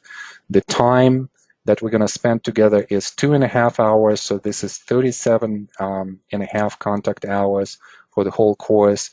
Again, right now we are at the discounted price, so take advantage of that. All right. All right. Well, finally, we actually starting our lecture in the material. Let's talk about Richard T. Wyckoff himself. Who was he? Well, I think that he was a fascinating character, just because of how his life unfolded. One of the most interesting pieces on Wyckoff I actually read in Stocks and Commodities. Stella Asoba's article on Richard D. Wyckoff, which I believe was published either 2 years ago or a year and a half ago, during the summer of 2017, I believe, maybe earlier than that. It's a 5-part article. I highly recommend it, not as an overview of the method itself. It probably could have been more in depth, although I think that Stella did a good job, talking about the method itself as well. But it was so fascinating to read about the life of Richard D. Wyckoff. He was an editor. He was a trader. He was, an acquaintance to such big operators as Jesse Livermore, Herman Cain, Kahn, and obviously he lived in the era when J.P. Morgan was conducting his campaigns. And what he did is he followed those stock market operators, and he was collecting the data on their trades, interviewing them, and trying to extract their best practices on how they conducted their campaigns. And the whole course and the idea of institutional presence, which he called the composite operator, is just based on his observations of those people. And it's just fascinating to think that he had access, or sometimes direct access, or through the interviews of just living through that time and collecting the information on such amazing traders, at that time. And he codified all of those practices into the course. Unfortunately, his personal life was somewhat hectic, and he died relatively young, I think. For our time, maybe it was okay back then. He died in Sacramento in 1974, 34, and after the third marriage, which failed, and where his wife took the possession of almost everything. And I think that he was forced after the divorce and into the early 30s, to create something else. So his magazine of Wall Street was taken away from him. His real estate holdings were taken away from him. His family was kind of ruined in a way, and he had a very bad health at the time. Um, and I thought a lot about this, and sometimes I feel like, I kind of like, talking to him, obviously, from my mind, and projecting what he would answer to me, and talking to him and discussing, his life and, what has been happening during that time. I felt that he was forced to write the course. This next, this slide right here, the course that he has published in 31, 32, 33, 34. That's the main course that is left for us, that is more sequential as an educational piece. Now, whenever students ask me, and first of all, you could find this online. I believe this is in the public domain right now. Whenever students ask me, do do you recommend to read this course? For the beginner, yes. But if you have a chance not to read that course and read it later, I would rather you do that. And there is a reason why. Because that particular course is somewhat outdated. And my recommendation, if you want to read on Wyckoff, read Bruce's blog. And I've mentioned Bruce already multiple times. So Bruce conducts a WMD session with me on Wednesday. Bruce is a blogger on stockcharts.com. A lot of you know that. A lot of you read his blog. But for those of you who are not familiar with his work, please go to stockcharts.com, find his blog. It reads as a book. I'm trying to push Bruce to publish his blogs as a book. That makes a lot of sense to me. So we'll see how that's going to go. But all of our students are required to read his blogs, whether you're going to start from the beginning, and sometimes it reads as a book. He goes through the analysis, and there are sequence of blogs on specific instruments that he has, or sequence of blogs on the specific concepts, and so on and so forth. This is definitely a must read, and I would say even before the Wyckoff course itself. So you could definitely study Wyckoff methodology through his blogs. If you don't want to read, come to the classes. If you want like more details, more in-depth, and more interactive stuff, then obviously a class would be the best. But definitely check out Bruce's offerings. All right, let's come back. Well, Wyckoff himself, I thought, was not only a great trader, but he was a really good businessman.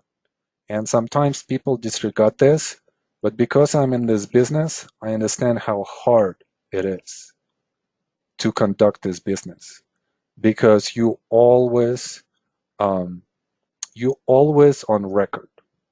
And as you could see, even today, I'm showing you the trades, and somebody's going to say, oh, you shouldn't be doing this, or you shouldn't be doing this, and so on and so forth. So you kind of constantly being bombarded by the feedback of people. And I have a lot of respect for people who do this job, and for Wyckoff himself, because he was such a pioneer in this business. And at one time, he had over 200,000 subscribers. We don't have so many people subscribing to our current services. I must tell you right away. But you know who did that? William O'Neill. And that's why I have a lot of respect for William O'Neill as well. And we know that William O'Neill, on the technical side of CAN-SLIM system, used a lot of Wyckoff ideas. And we saw this as a confirmation, from, the comments of somebody like Chris Catcher or Morales and other people. And even when you look at some of the William O'Neill trades, not the ones that are breakout trades necessarily, but the ones that are long-term trades, they are very much Wyckofian. And we'll talk a lot about, you know, the differences between the canceling entries and exits and Wyckofian entries and exits. There is a lot to learn there in the differences. I have a lot of students from counseling that come and actually really, really enjoying and benefiting the knowledge of Wyckoff methodology just because it allows them to be a little bit more in control on the technical analysis side of things. It's definitely more in-depth studies on the technical basis.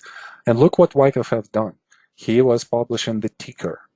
And here, this is so cool, an article with William D. Gann.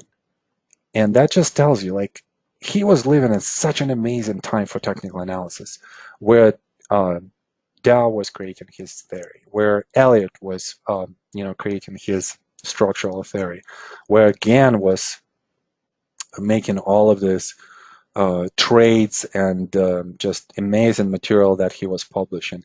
And he was living with in the times of such amazing stock market operators. He later on became an editor of the Magazine of Wall Street, just a very big subscription. And this is so cool to see also Western Union, Telegram. And then he published quite a few books. Now, also a question about the books. Should I read the books? Yes. If you're a beginner and intermediate Wyckoff, you should definitely have those. They are not necessarily the books where you could extract a systematic approach to trading, but you will find a lot of the great advices and some of the elements on tactics as well. You just would have to read all of this and extract this information from those books. Again, if you want a shortcut to the knowledge, then start with the course, read Bruce's blog, read specific books that I'm giving you, and this is my advice for the beginners and intermediate traders, Wyckofian traders. For the advanced traders, my conversation with you is going to be slightly different, and it's going to be more about, let's put the chart on and let's talk about it. Let's analyze it and let's figure out the way to understand it better. So that's the way how I teach. All right. Let's talk about the composite operator. So what is this concept that Wyckoff talked about? Composite operator, or like Gary always would say, a composite man. Well, a composite operator or composite man is a heuristic. It's a device that helps us to understand how the price structure is being formed and why. So I'm going to translate this into modern terms. We're basically talking about large institutions as a group of investors and traders that influence the price structure in a very big way. Because of their huge size, and think about something like PIMCO or Warren Buffett or BlackRock and multiple other huge institutions. And they could be hedge funds, they could be banks, they could be any type of financial institutions like pension funds, insurance companies. And by the way, those have so much money. And I worked with institutional investors, and I still do. And it always surprises me, the size that they have, the requirements that they have for trading. It's a different type of trading than retail trading. So all of those institutions, if they're conducting their campaign the same way, they are becoming a big force behind the buying and selling in the markets. And that's what moves the price. And that's what absorbs the supply. And that's what creates points of liquidity where they operate.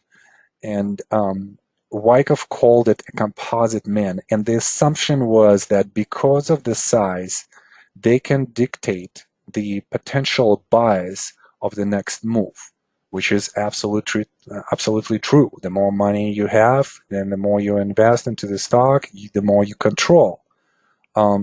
So he called it a composite man. He was suggesting that multiple stock operators could be marking up or marking down the price and conducting those campaigns. In nowadays, I am talking only about the institutions. I will mention the composite man or the composite operator, and you should be able to understand this concept.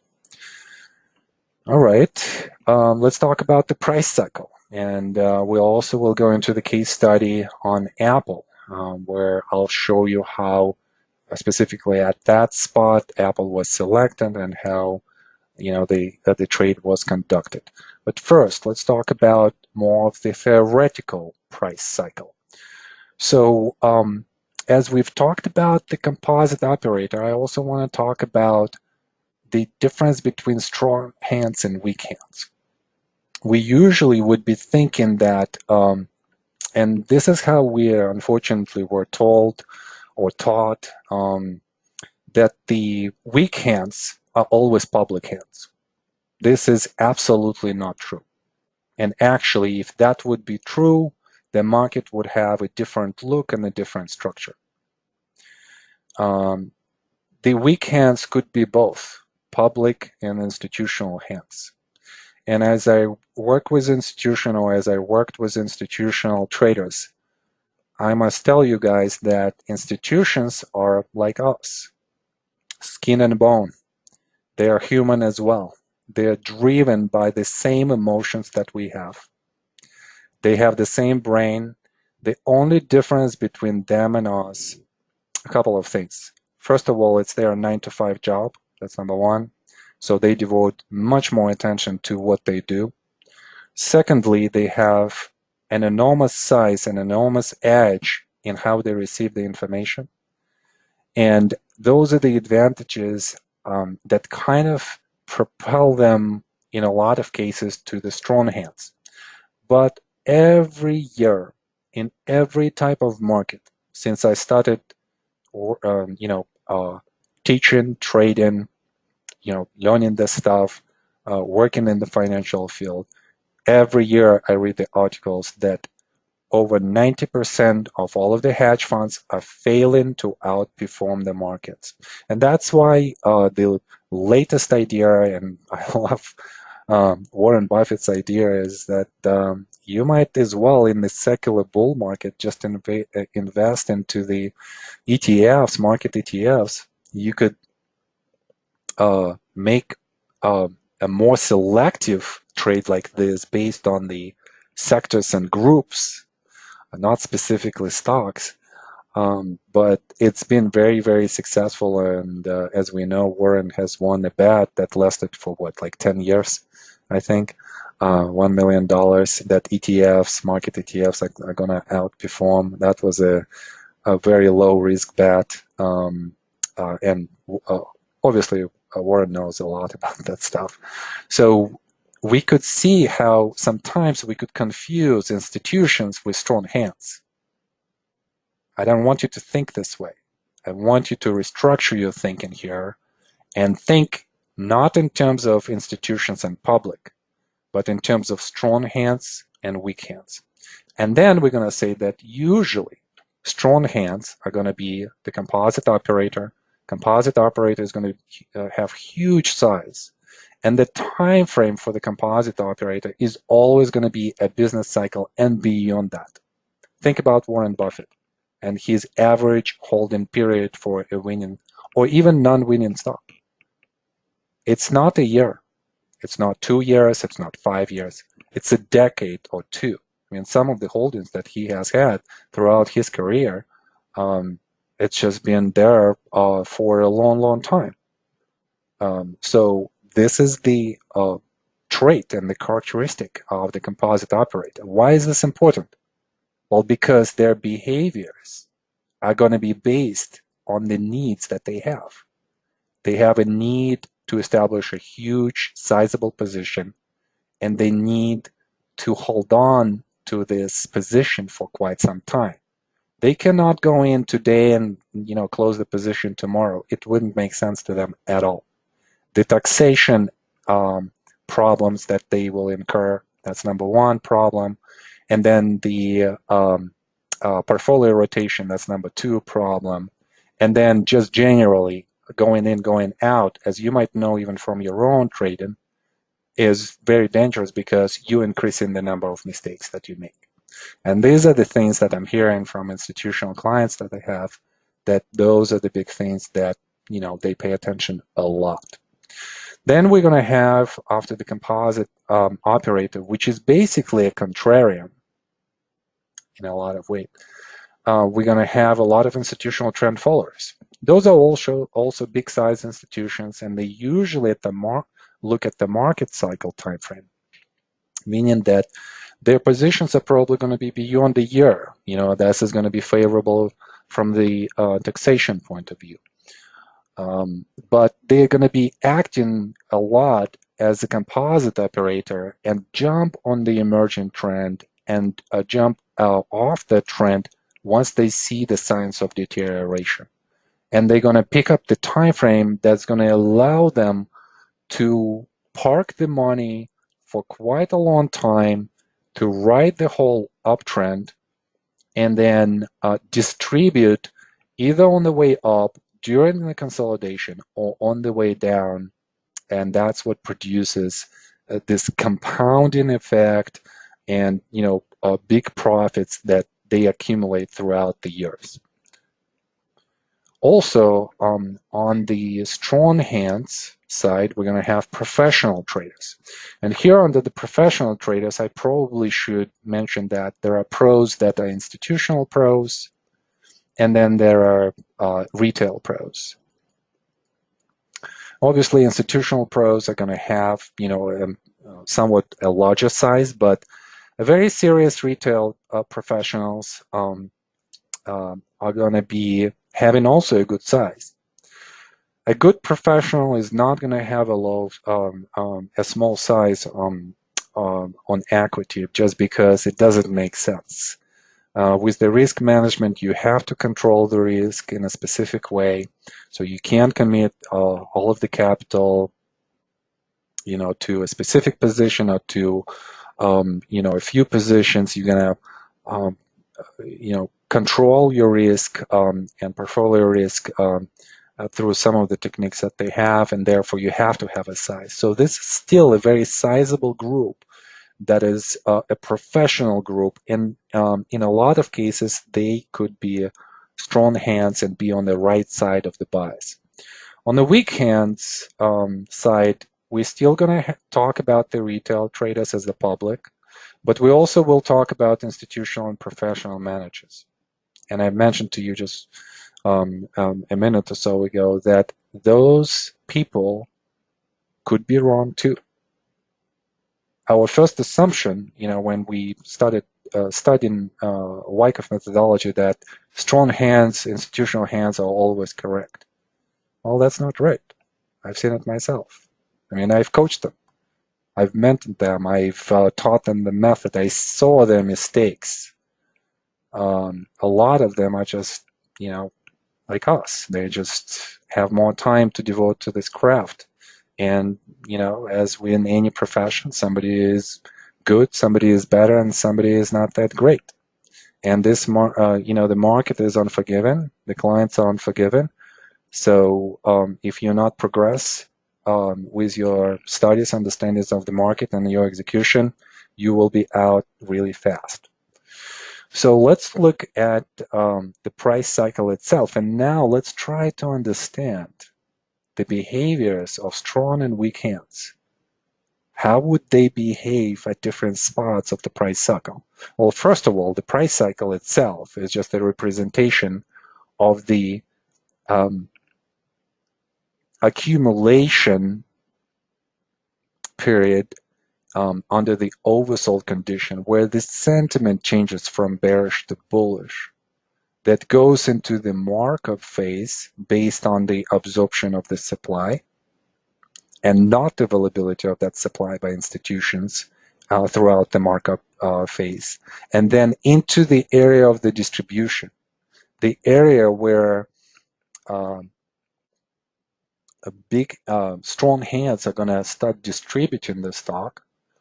And that's going to be in the extreme overbought condition, and where the sentiment is going to start shifting like it did in September, October of 2018 into the from the bullish bias or bullish sentiment into a bearish sentiment. And then as this distribution happens, that starts the markdown, a downtrend where on the way down, we're going to see different groups to capitulate at different points. And we'll talk about that as well in more details later on in the course. Now, each group is going to have specific emotional or psychological characteristics. And they behave in a specific way. Shahid, thank you so much for being here. And by the way, if anybody has to go, don't forget that, I'm going to post this video on YouTube so you could check it out later. So yeah, I really appreciate, especially for those of you who are in Europe right now or in the Middle East or in Asia. I understand your commitment and I appreciate this, and I see you. So thank you for that. So let's talk about that sentiment and the psychological landscape and the behaviors of strong and weak hands. Well, we know that in the downtrend, into the conclusion of the downtrend, into the stop in action, which will be defined as a sell-in climax, we're going to have extreme point of fear and capitulation by weak hands. Don't forget that weak hands are not necessarily just public. They are also institutional, professional hands. And therefore, that capitulation by that big amount of money that they carry, the equity that they have, is going to produce that quick move to the downside where they're saying, get me out at any price. I don't care. I'm done. I have too much of a pain. And my clients are on my back. So at that point of time, what this does, it creates, this type of action creates liquidity. And it also creates, with the price moving down, a value proposition to a composite operator. And we must say that it's not just liquidity, it's a high liquidity. And it's not just a value, but it's an extreme value on the long-term basis and a short-term basis. And that's exactly what people like Warren Buffett, Jim Rogers love. They want to come in and they want to take the stock at the best price and with the best availability, where everybody is given up in bunches and they're just saying, okay, I'll take it. I see the value here. And maybe not in 3 months, maybe not in 6 months, I will make money, but in a year, 2, as the price develops into a more favorable structure, and as the business conditions improve, whether it's market conditions, whether it's an industry group condition, and whether this is just the stock-related conditions. They're just basically saying that long-term, I see value. And I see that this is an extreme point. I'm going to come in and I'm going to buy. I'm going to establish that initial position or a chunk of my position. This is going to be the place where we will identify on the chart the first signs of intelligent accumulation by strong hands. And then throughout the whole trading range, a lot of people are still going to be disbelievers of the next bias that's going to come. So therefore, as the composite operator is going to buy on average at the lower price of the trading range, and that would produce the rallies. That's going to subsequently retest the levels of the support. and where the composite man is going to start adding to the position every time it hits their buying point, the sentiment gradually is going to change. Those bearers that were actively and aggressively selling, they're going to see that their trades don't work, or they work but not that great as in the downtrend, and they're going to give up. Some of the weak hands are going to give up their latest additions maybe, or the positions that they have had and they've held even through the downtrend. And composite man is just going to scoop all of the latest offering, and that's going to absorb the supply to the point where technically the price will start making higher highs and higher lows. This is where the emergence of a trend is going to occur, and this is an extremely important concept. Emergence of the trend is everything that I talk to institutional money managers. All of their systems are just basically based either on the contrarian value proposition or the emergence of a substantial trend. And this is where what I call the institutional trend followers are going to come in. And they're going to start establishing their positions. That will push the price even further up. The public is still not actively participating at this point because they are scared. They just had the pain of a loss that they incurred throughout the whole trading range. So as the price continues to the upside, this is where they are starting to become very active. It's in the second part of an uptrend of the markup phase. And because they are getting excited here, and they are producing more volume, and they are sustaining the selling by institutions that are selling now into the strength of the weak hands. Once that strength is exhausted, the selling is going to start producing the price structure that's going to resemble more of a consolidation. And when all of the buyers are going to be exhausted by this process, the price will start to deteriorate and it's going to start showing lower lows.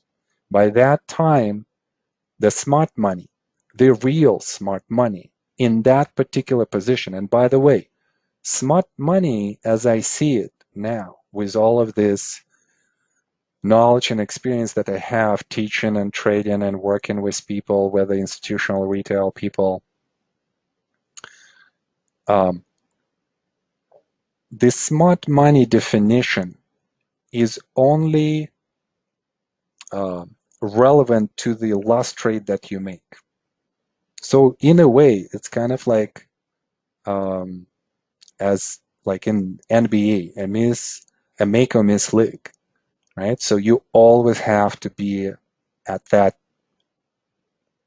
performance level where you're not just producing the positive result, but you are actually outperforming the index. Otherwise, why would they give you the money to manage? They could just give it to the market, put it in the ETFs, and just be done with that. So the definition for each of the institutions always changes with a specific trade. And they could be in one trade representing smart money, and in another trade they could be representing, weak hands. And Buffett is a good example. I mean, like, look at his, for instance, the trade in IBM where he came in and then he had to close out with the loss, and relatively soon as he opened the position. So even here, could be weak hands at some point of time. So weak hands at this point of time are seeing this as a value for the first time. They saw the value on the way up, and they were correct here. They were enjoying the profits. They saw the value at the points of the lows at the support level in the consolidation, thinking that there's going to be a continuation. And then they're still seeing the value even as the price starts to deteriorate. And this is where everything collapses, because strong hands are out of the position. Completely, the composite man is out of the position, or it's just hedged in a way that still produces some kind of bearish sentiment. And then the weak hands are just capitulating in the markdown phase, and that's what produces a quick move to the downside. No buying and selling, and not just selling, not an orderly selling, but a capitulation. That's why bear markets are so quick, so aggressive, and so volatile. All right, let's go to the next slide. And guys, I'm gonna speed up at this point again. So I'm gonna come back to your comments, maybe a little bit later on. So here is an example of the price cycle with an Apple stock. This is a weekly chart. This is actually not the beginning of the cycle. This is just a reaccumulation of a much larger cycle that has started in 2009 low. And we're seeing the last reaccumulation before the distribution actually occurs. And we're seeing how after the consolidation with the bias to the upside, we have a really good markup phase distribution after that, which leads us to the new low in 2013, accumulation again, and then the next move to the upside, and distribution again, consolidation in 2016, and you all know what has happened here and what has happened just lately. And you kind of could see that this goes on and on and on, and obviously price cycle could look slightly different on a secular basis for different stocks. But for this particular stock, you could take this cycle even from the point of the IPO, from the 1987 to 2003 trading range, which was a huge period, to be in that type of range with one huge big rally in the middle. But after that, it's all like that. This is just has been a pattern for Apple. So our goal is to understand what is happening in those consolidations, because it seems that it's out of those consolidations that we have the moves that we want to participate in. And those are directional trades. Obviously, you could use, some hedge trades even in the uptrends and downtrends as well. This is totally acceptable if you understand how to do this. But the course is just concentrating on the directional bias, on identification of that bias, on the timing of when the price is going to exhibit that bias or start exhibiting, on the emergence of the trend, and then obviously on the character of the move itself. And not only that, during the whole markup, markdown phase, especially markup, we are going to have a lot of spots, a lot of consolidations where we're going to apply our Wyckoff analysis, whether it's a phase analysis or price and volume analysis, and we're going to identify specific places of timing where we want to establish a position for the next potential swing to the upside. And hopefully you guys have seen this type of trading, from the case studies that I presented on my trades. By the way, on the YouTube channel, I have also published, quite a few trades, and all of my students here, you guys know that I usually discuss my trades. Again, this is something that I don't shy away. I think that, there should be more of that. It doesn't matter whether it's a mistake or a profitable trade. What matters is knowledge. Can we extract the knowledge from any of the trades? All right. So let's look now at the first reaccumulation box, and let's look at the selection process that we would go through. Oh, another slide. I'm sorry. Okay, so before we do that, couple of things on this slide. This is a very old slide. This is the slide that I created almost 10 years ago. And this slide was based on Hank's Pruden, and I don't know whether it was Hank who kind of originated this idea. I think it was actually originally the idea from the Stock Market Institute. It's an idea of an action and test. The only thing here that I added here is the reaction. Right? So we have kind of like three things that are unfolding. Action to the downside, reaction to that as a stop in action and a consolidation. And then the test of this reaction. Is this test going to fail and the price is going to go lower? Or is it going to stop, reverse, and the new trend is going to emerge? And we obviously could go even into a downtrend, into the consolidation and use the same thing. We could say that selling climax by itself is an action that is being followed by the reaction of the automatic rally, and then being followed by the test of the secondary test in phase A. Or we could say that, as I told you before, the downtrend is an action, and then phase A and phase B is a reaction to that action, and phase C is a test to that reaction to that action. And the main thing that we want to identify within this process is a test in action, because the test in action usually is going to be identified by us as not just the testing tool, but also as a timing tool as well. If the test is successful, then most likely there's going to be a continuation of the buys that we think is developing during the consolidation.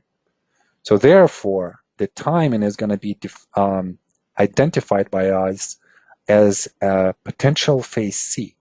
So each time we identify phase C, we're going to assume that this is the beginning of the next major move. And that's why phase C is so crucial. Well, if phase C is the low of the trend or the high of the trend, kind of like an extreme point of the trend, the beginning of the trend. And by the way, for those of you who are thinking, well, what about if phase B has, a low, then phase C, or a high, then phase C? You could be right in terms of the actual definition of the trend, but still, we would prefer to be more efficient with our point of entry. We don't necessarily want to enter in phase B into the position. We want to enter into the position when the price is ready to move in the direction of the bias. So phase C is extremely important, and so is phase D. Why is phase D important? Well, because phase D is all about emergence of the trend. And phase D is all about a change of character that is being confirmed. From a non-trending environment, we are switching to a trending environment with a specific bias. Talking about Hank, I mentioned him. Obviously, Hank has passed suddenly. His last presentation was in August of 2017. Even talking about him right now, I kind of feel still so sad. He was a great man. He was definitely my first mentor here in the US, and I owe him my career, basically. And not just from the perspective of the Wyckoff method, which I consider him kind of like he was a guardian. He was always, he would always criticize me for bringing innovation into the method, bringing something like, those Romanisms, students call those Romanisms, like new definitions, new ideas, and so on and so forth. He was kind of like protecting the methodology in a very interesting way. And he not only, initially, and together with Bruce, they taught that class, but I think the first class I actually took from Hank by himself. Not only did he taught me the methodology, but he also taught me a lot of the business, and in a way, the community that we have built with Wyckoff Analytics, it has Hank's presence. It's a lot of the things that I've implemented and our team implemented is just based on Hank's work at Golden Gate University, and I'm just so happy and I feel privileged that I worked so closely with him in the last 6, 7 years. And I've been in his classes. I always was advising students take his class, at least one, at least one. He was a very unique teacher, and a lot of the teaching techniques also I'm taken from him. Just a very uh, extraordinary person and an extremely significant figure in my life, in my not just professional life, but partially also in the personal life. And just his whole family, it just was so nice and is still nice to me. And just, I'm so sad that he's gone. But he lives through us, and this is the biggest thing that we could do for him and his family, is just to remember him and remember him in the way how he was teaching us, to conduct ourselves and conduct ourselves in the markets. His book, which is called The 3 Skills of Top Trading, is a required book for our students. And I definitely recommend this book to all of you to read. Chapters 3 to 7 specifically talk about the Wyckoff method, and those are the required chapters that I usually ask students to read. In this picture, this award he's holding is the award of the Chartered Market Technician that he received, I think, in April, and he passed away in August. So just months before he passed away. And not only he had received it from the Chartered Market Technician, which is the biggest technical analysis organization here in the US and around the world, but also from IFTA, International Federation of Technical Analysts, at the 2013 conference in San Francisco.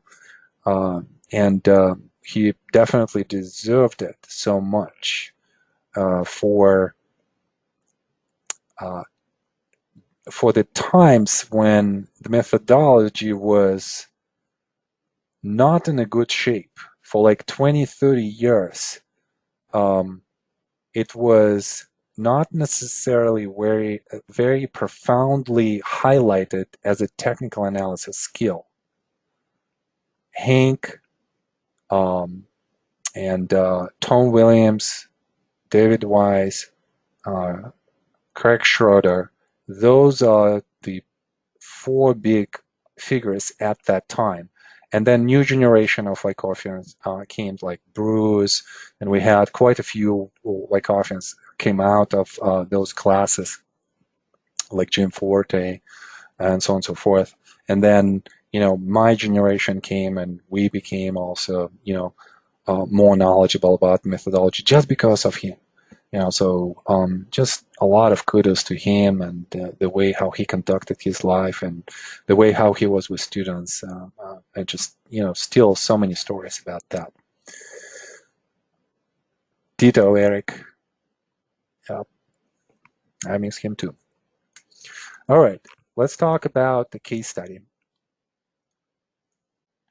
So this example, we're looking at that trading range before the big move up. Actually, this is the range, and it's a complex range because you have a trading range structure on the trading range structure. Actually, I was in this trade to the downside. Apple was underperforming around this area. This was the trade and closed out somewhere here. So what does this trade tell us? That there is no ability to go down. The supply is not increasing over different other areas, and that suggests a reversal, a change of bias, and change of leadership, which we see on the sign of strength rally. We're definitely exhibiting more over leadership over the market. Looking at the relative strength ratio line, and this is something that we will explore. I will show you how to construct it. I will show you how to use it. I will show you how to interpret it. But here we're seeing that the relative strength is showing outperformance by Apple on this rally to the upside. And if you guys remember the market at the time, the market only has come to the high of the resistance and then went into the shakeout. And even on the shakeout, we see outperformance by Apple, where the market is creating a low low and the stock is creating a high low. So strength, strength, which is great. And this would be, based on the comparative analysis, for us a point of selection.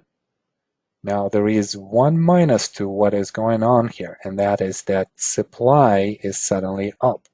And we know when supply is going up, we always need a retest. And we have multiple retests which start to create a trading range.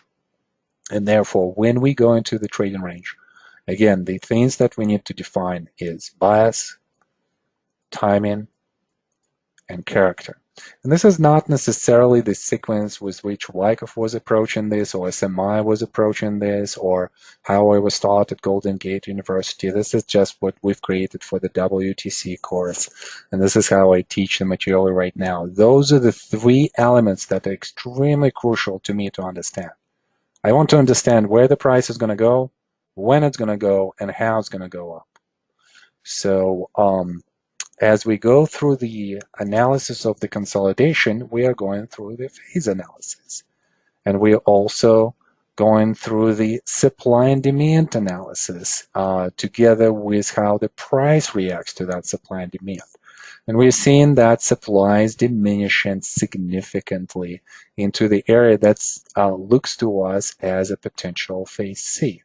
So that defines not only the absorption of the supply, which gives us a bias to the upside, but it also gives us a timing. The time is now. Supply is very low. It's in strong hands. We could talk about also a short-term underperformance, which usually leads to great buying opportunities within the structure of the whole price cycle. And this is something that we will concentrate on as well. And then obviously the whole campaign, and then the next biggest Wyckoff identification for us would be a change of character. I actually I did not trade this particular rally in Apple, but I had multiple students back at Golden Gate and in my private practice that were trading Apple at the time. I wonder if you could guess where they exited their position.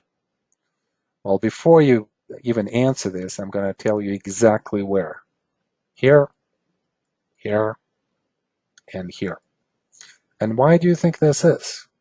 What would be the logic of getting out of this position? I mean, obviously, except for the logic of smaller swing trade, which it wasn't. It was more of a big swing trade like this one or like this one, from one trading range to another, from one structure to another. Well, their logic was that supply is coming here. And my argument with them at the time was that look at the result of this supply coming in. And that's a very, very common mistake that students make. And that's why we're going to study a lot the result and effort.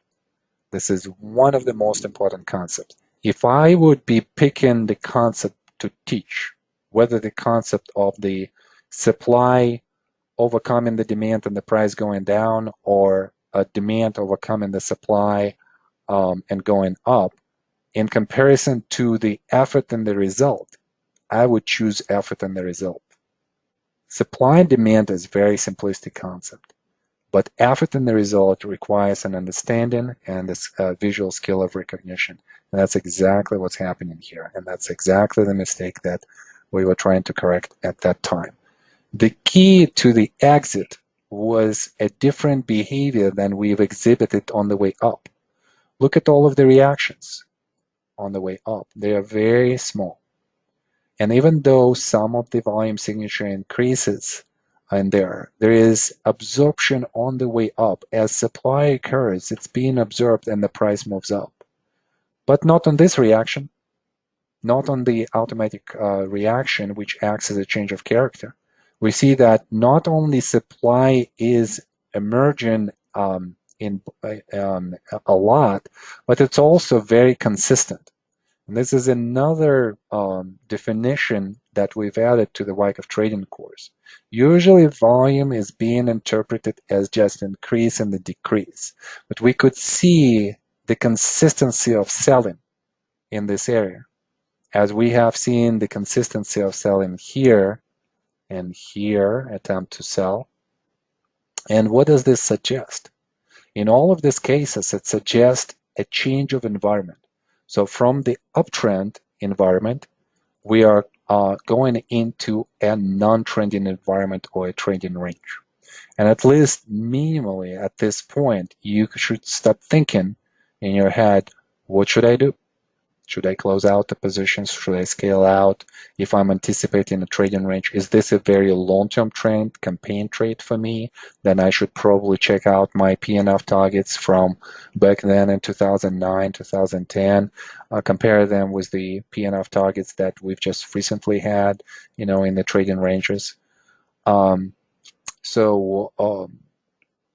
We would be making a decision here, but that decision would be based initially on the way how the price behaves on this reaction.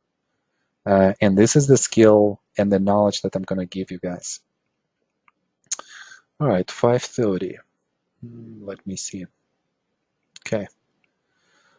All right, let me see what we're going to... Let's stop here. So what we're going to do is...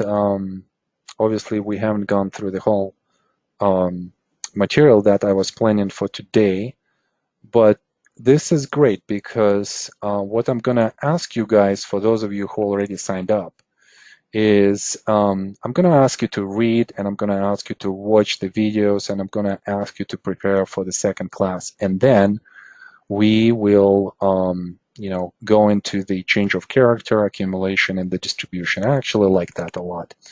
There is a question, have the seminar been recorded, from George? Yes. I'm recording it right now, and I'm going to post it on our YouTube channel, Wyckoff Trading Method. So you could probably check it out tomorrow morning or even late tonight. My team, will upload it and, put the description in. So check it out. Again, for those of you who are thinking about signing up for this course, let me just go to the correct page. So make sure that you go to wyckoffanalytics.com, that you find Wyckoff Trading course, and just sign up before next Monday, which is January 14th, to get the discounted price. If you have any questions, don't hesitate to reach us at wyckoffAssociates@gmail.com. You could find our contact information on our website, and just address it either to me or to our team, and we'll be more than happy to answer. I'm available tonight and tomorrow and throughout the week. So if you have any questions, maybe on the administrative side, or maybe content questions, don't hesitate to contact us.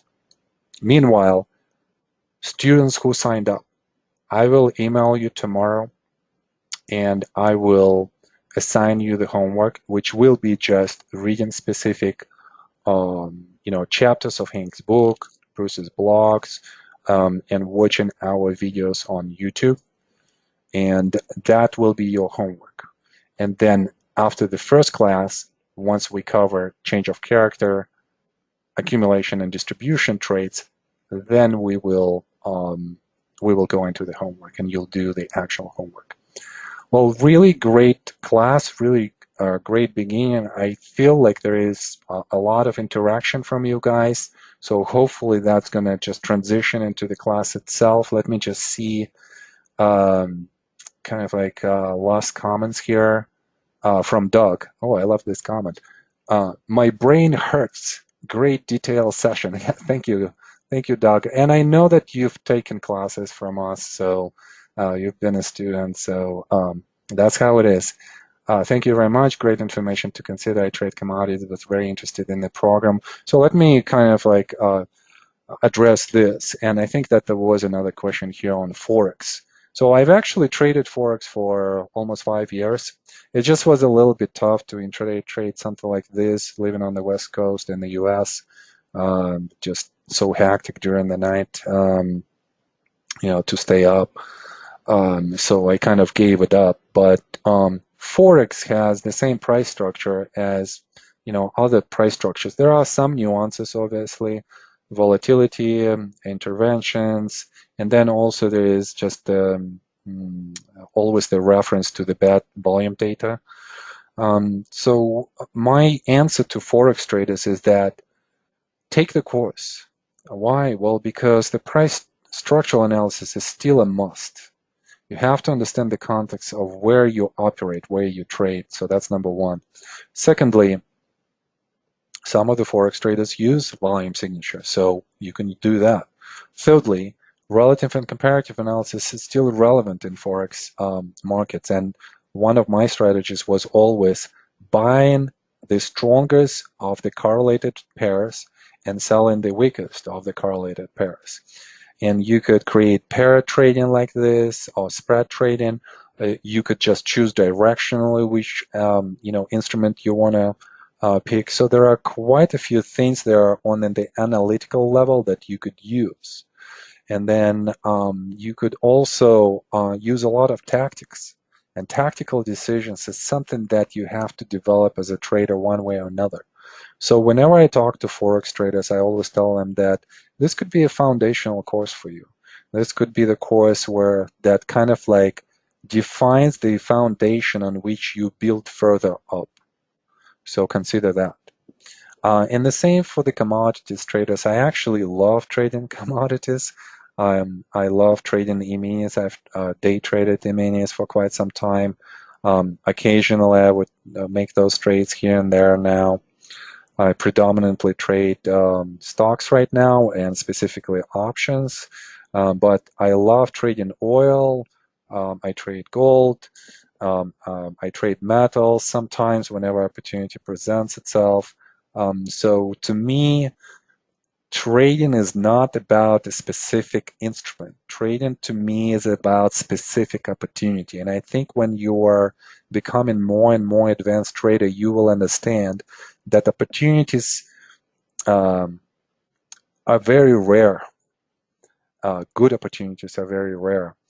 And our goal is to recognize them. And even when you recognize opportunities in the market, sometimes you fail, to see them or act on them. And sometimes opportunities come from very interesting places. Sometimes you would be thinking, oh, I trade stocks so that, I'm not going to trade other markets. Well, if you're a speculator and if you're an advanced trader, then you should consider that. Sometimes you look at different time frames and you see how, let's say, a long-term campaign would be much more profitable than, let's say, swing trading or intraday trading. And you should recognize that as an advanced trader. So this is something that we talked more in the practicum, with more advanced students, and this is something that I have to bring you to that level. Okay, great. Next comments and some questions here. Ramon, would be great if you set a number to the slides to have the reference to our notes. Eric, yes, for sure. If you are a student in this class, I can definitely do that for you. I'm not going to distribute the slides for people who are just guests. This is just kind of like a rule for this session. The biggest value is obviously I'm trying to give to the students who already signed up. But once in the class, remind me and I'll do that. What are the tools that are necessary to do the homework? This is a great question from Justin. So one of the things that I want you guys to do is obviously, and I mentioned this, bring me one file, email me one file that is going to be either PowerPoint, PDF, or Word doc. That's number one, requirement number one. Name it correctly so that I would know that it comes from you and that this is the homework number one or whatever. And then thirdly, as you use these tools, you probably have to understand how to capture the screen. Let's say if you're on stock charts, capture the screen, cut and paste into the PowerPoint, and then annotate those. So that's the process. And we could talk more about it if you still have some questions, um, during the next class. So I'll explain more how to do this, and actually, maybe I'll have a slide on some, usual practices. All right. Next question or comment. This comes from Lynn.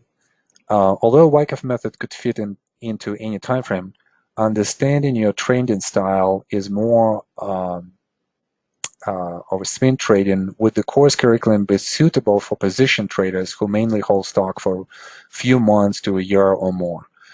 Absolutely. And actually, I kind of slightly disagree with the way, Lim, how you phrased the question, but I understand what you're saying here. Um, a, a good swing trader should understand the long-term campaign. And therefore, I teach you in Wyckoff Trading course a long-term campaign and swing trades within that long-term campaign. So a long-term campaign is going to be something where we will establish a long-term trend first, and then we will seek for the short-term uh, counter trends, which could be a trading range by itself or a reaction within the context of a much larger trend. And you have to understand long-term campaigns. So if you're a long-term campaigner and if you're holding your positions from few months to a year and more, you definitely will benefit from the course. Good question. From Igor, how do you determine the strong and weak currency? So I mentioned correlated currencies, let's say like British pound to the US dollar, and let's say euro to the US dollar. So there are times when they are highly correlated and when they are less correlated, right? So it's during the times when they are highly correlated, and you have to define it. And there are sites that would tell you this, and you could see it from the chart as well when correlation is very strong.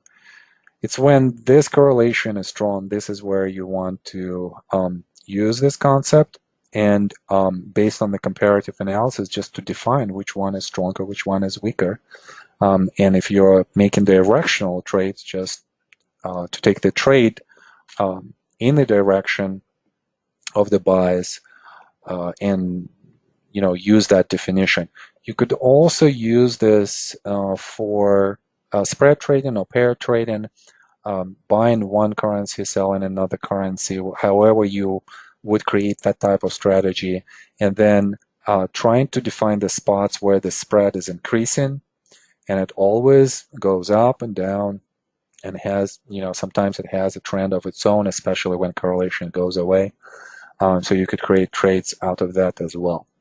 So hopefully that explains it.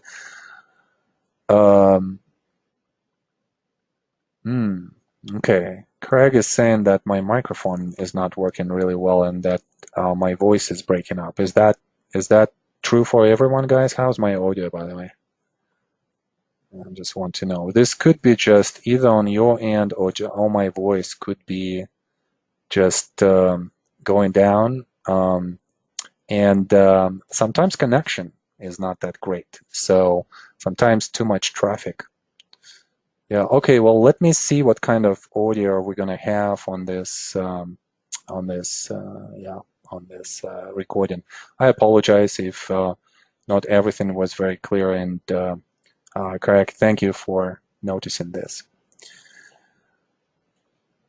All right, last question, and then we're going to stop. Roman, what's the difference between Wyckoff Trading Course and Wyckoff Practicum? All right, so the Wyckoff Trading Course, think of this as a knowledge, and Wyckoff Practicum is something that a student with the knowledge does not have. That is a skill of recognition of those concepts that you know now. So I always tell my students, knowledge is not necessarily the skill of visual recognition.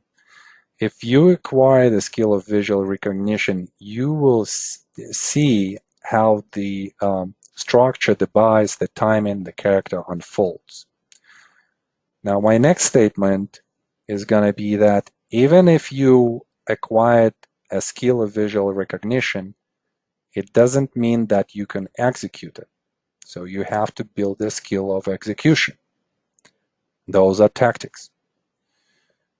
Even if you conquered that, you still have to conquer the emotional part of trading, and that means that you will have to look deeply into your behaviors, trading behaviors, translate those into your life behaviors, compare those, and figure out how you fit into your trading style and into your methodology and so on and so forth. And this is definitely a very, very advanced level. Whenever I have a beginner or intermediate trader come to me and they say, I want to work on my mental outlook, I say no.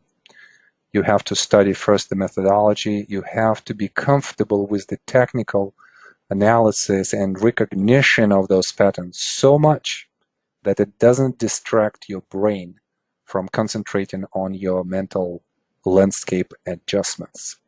And this is definitely a topic for another long conversation. All right, guys, I think that's it for today. Great session. Thank you for all of your comments, for all of your questions. This has been a blast. A great first session for those of you who signed up or are thinking about signing up. I'm looking forward to working with you. As you could see, a lot of material we have to cover in these 15 sessions. So we're going to start working more next class. Make sure that you have a headset and a speaker as we're going to interact. And I'm looking forward to it. Thank you, guys. Have a wonderful evening. Bye-bye.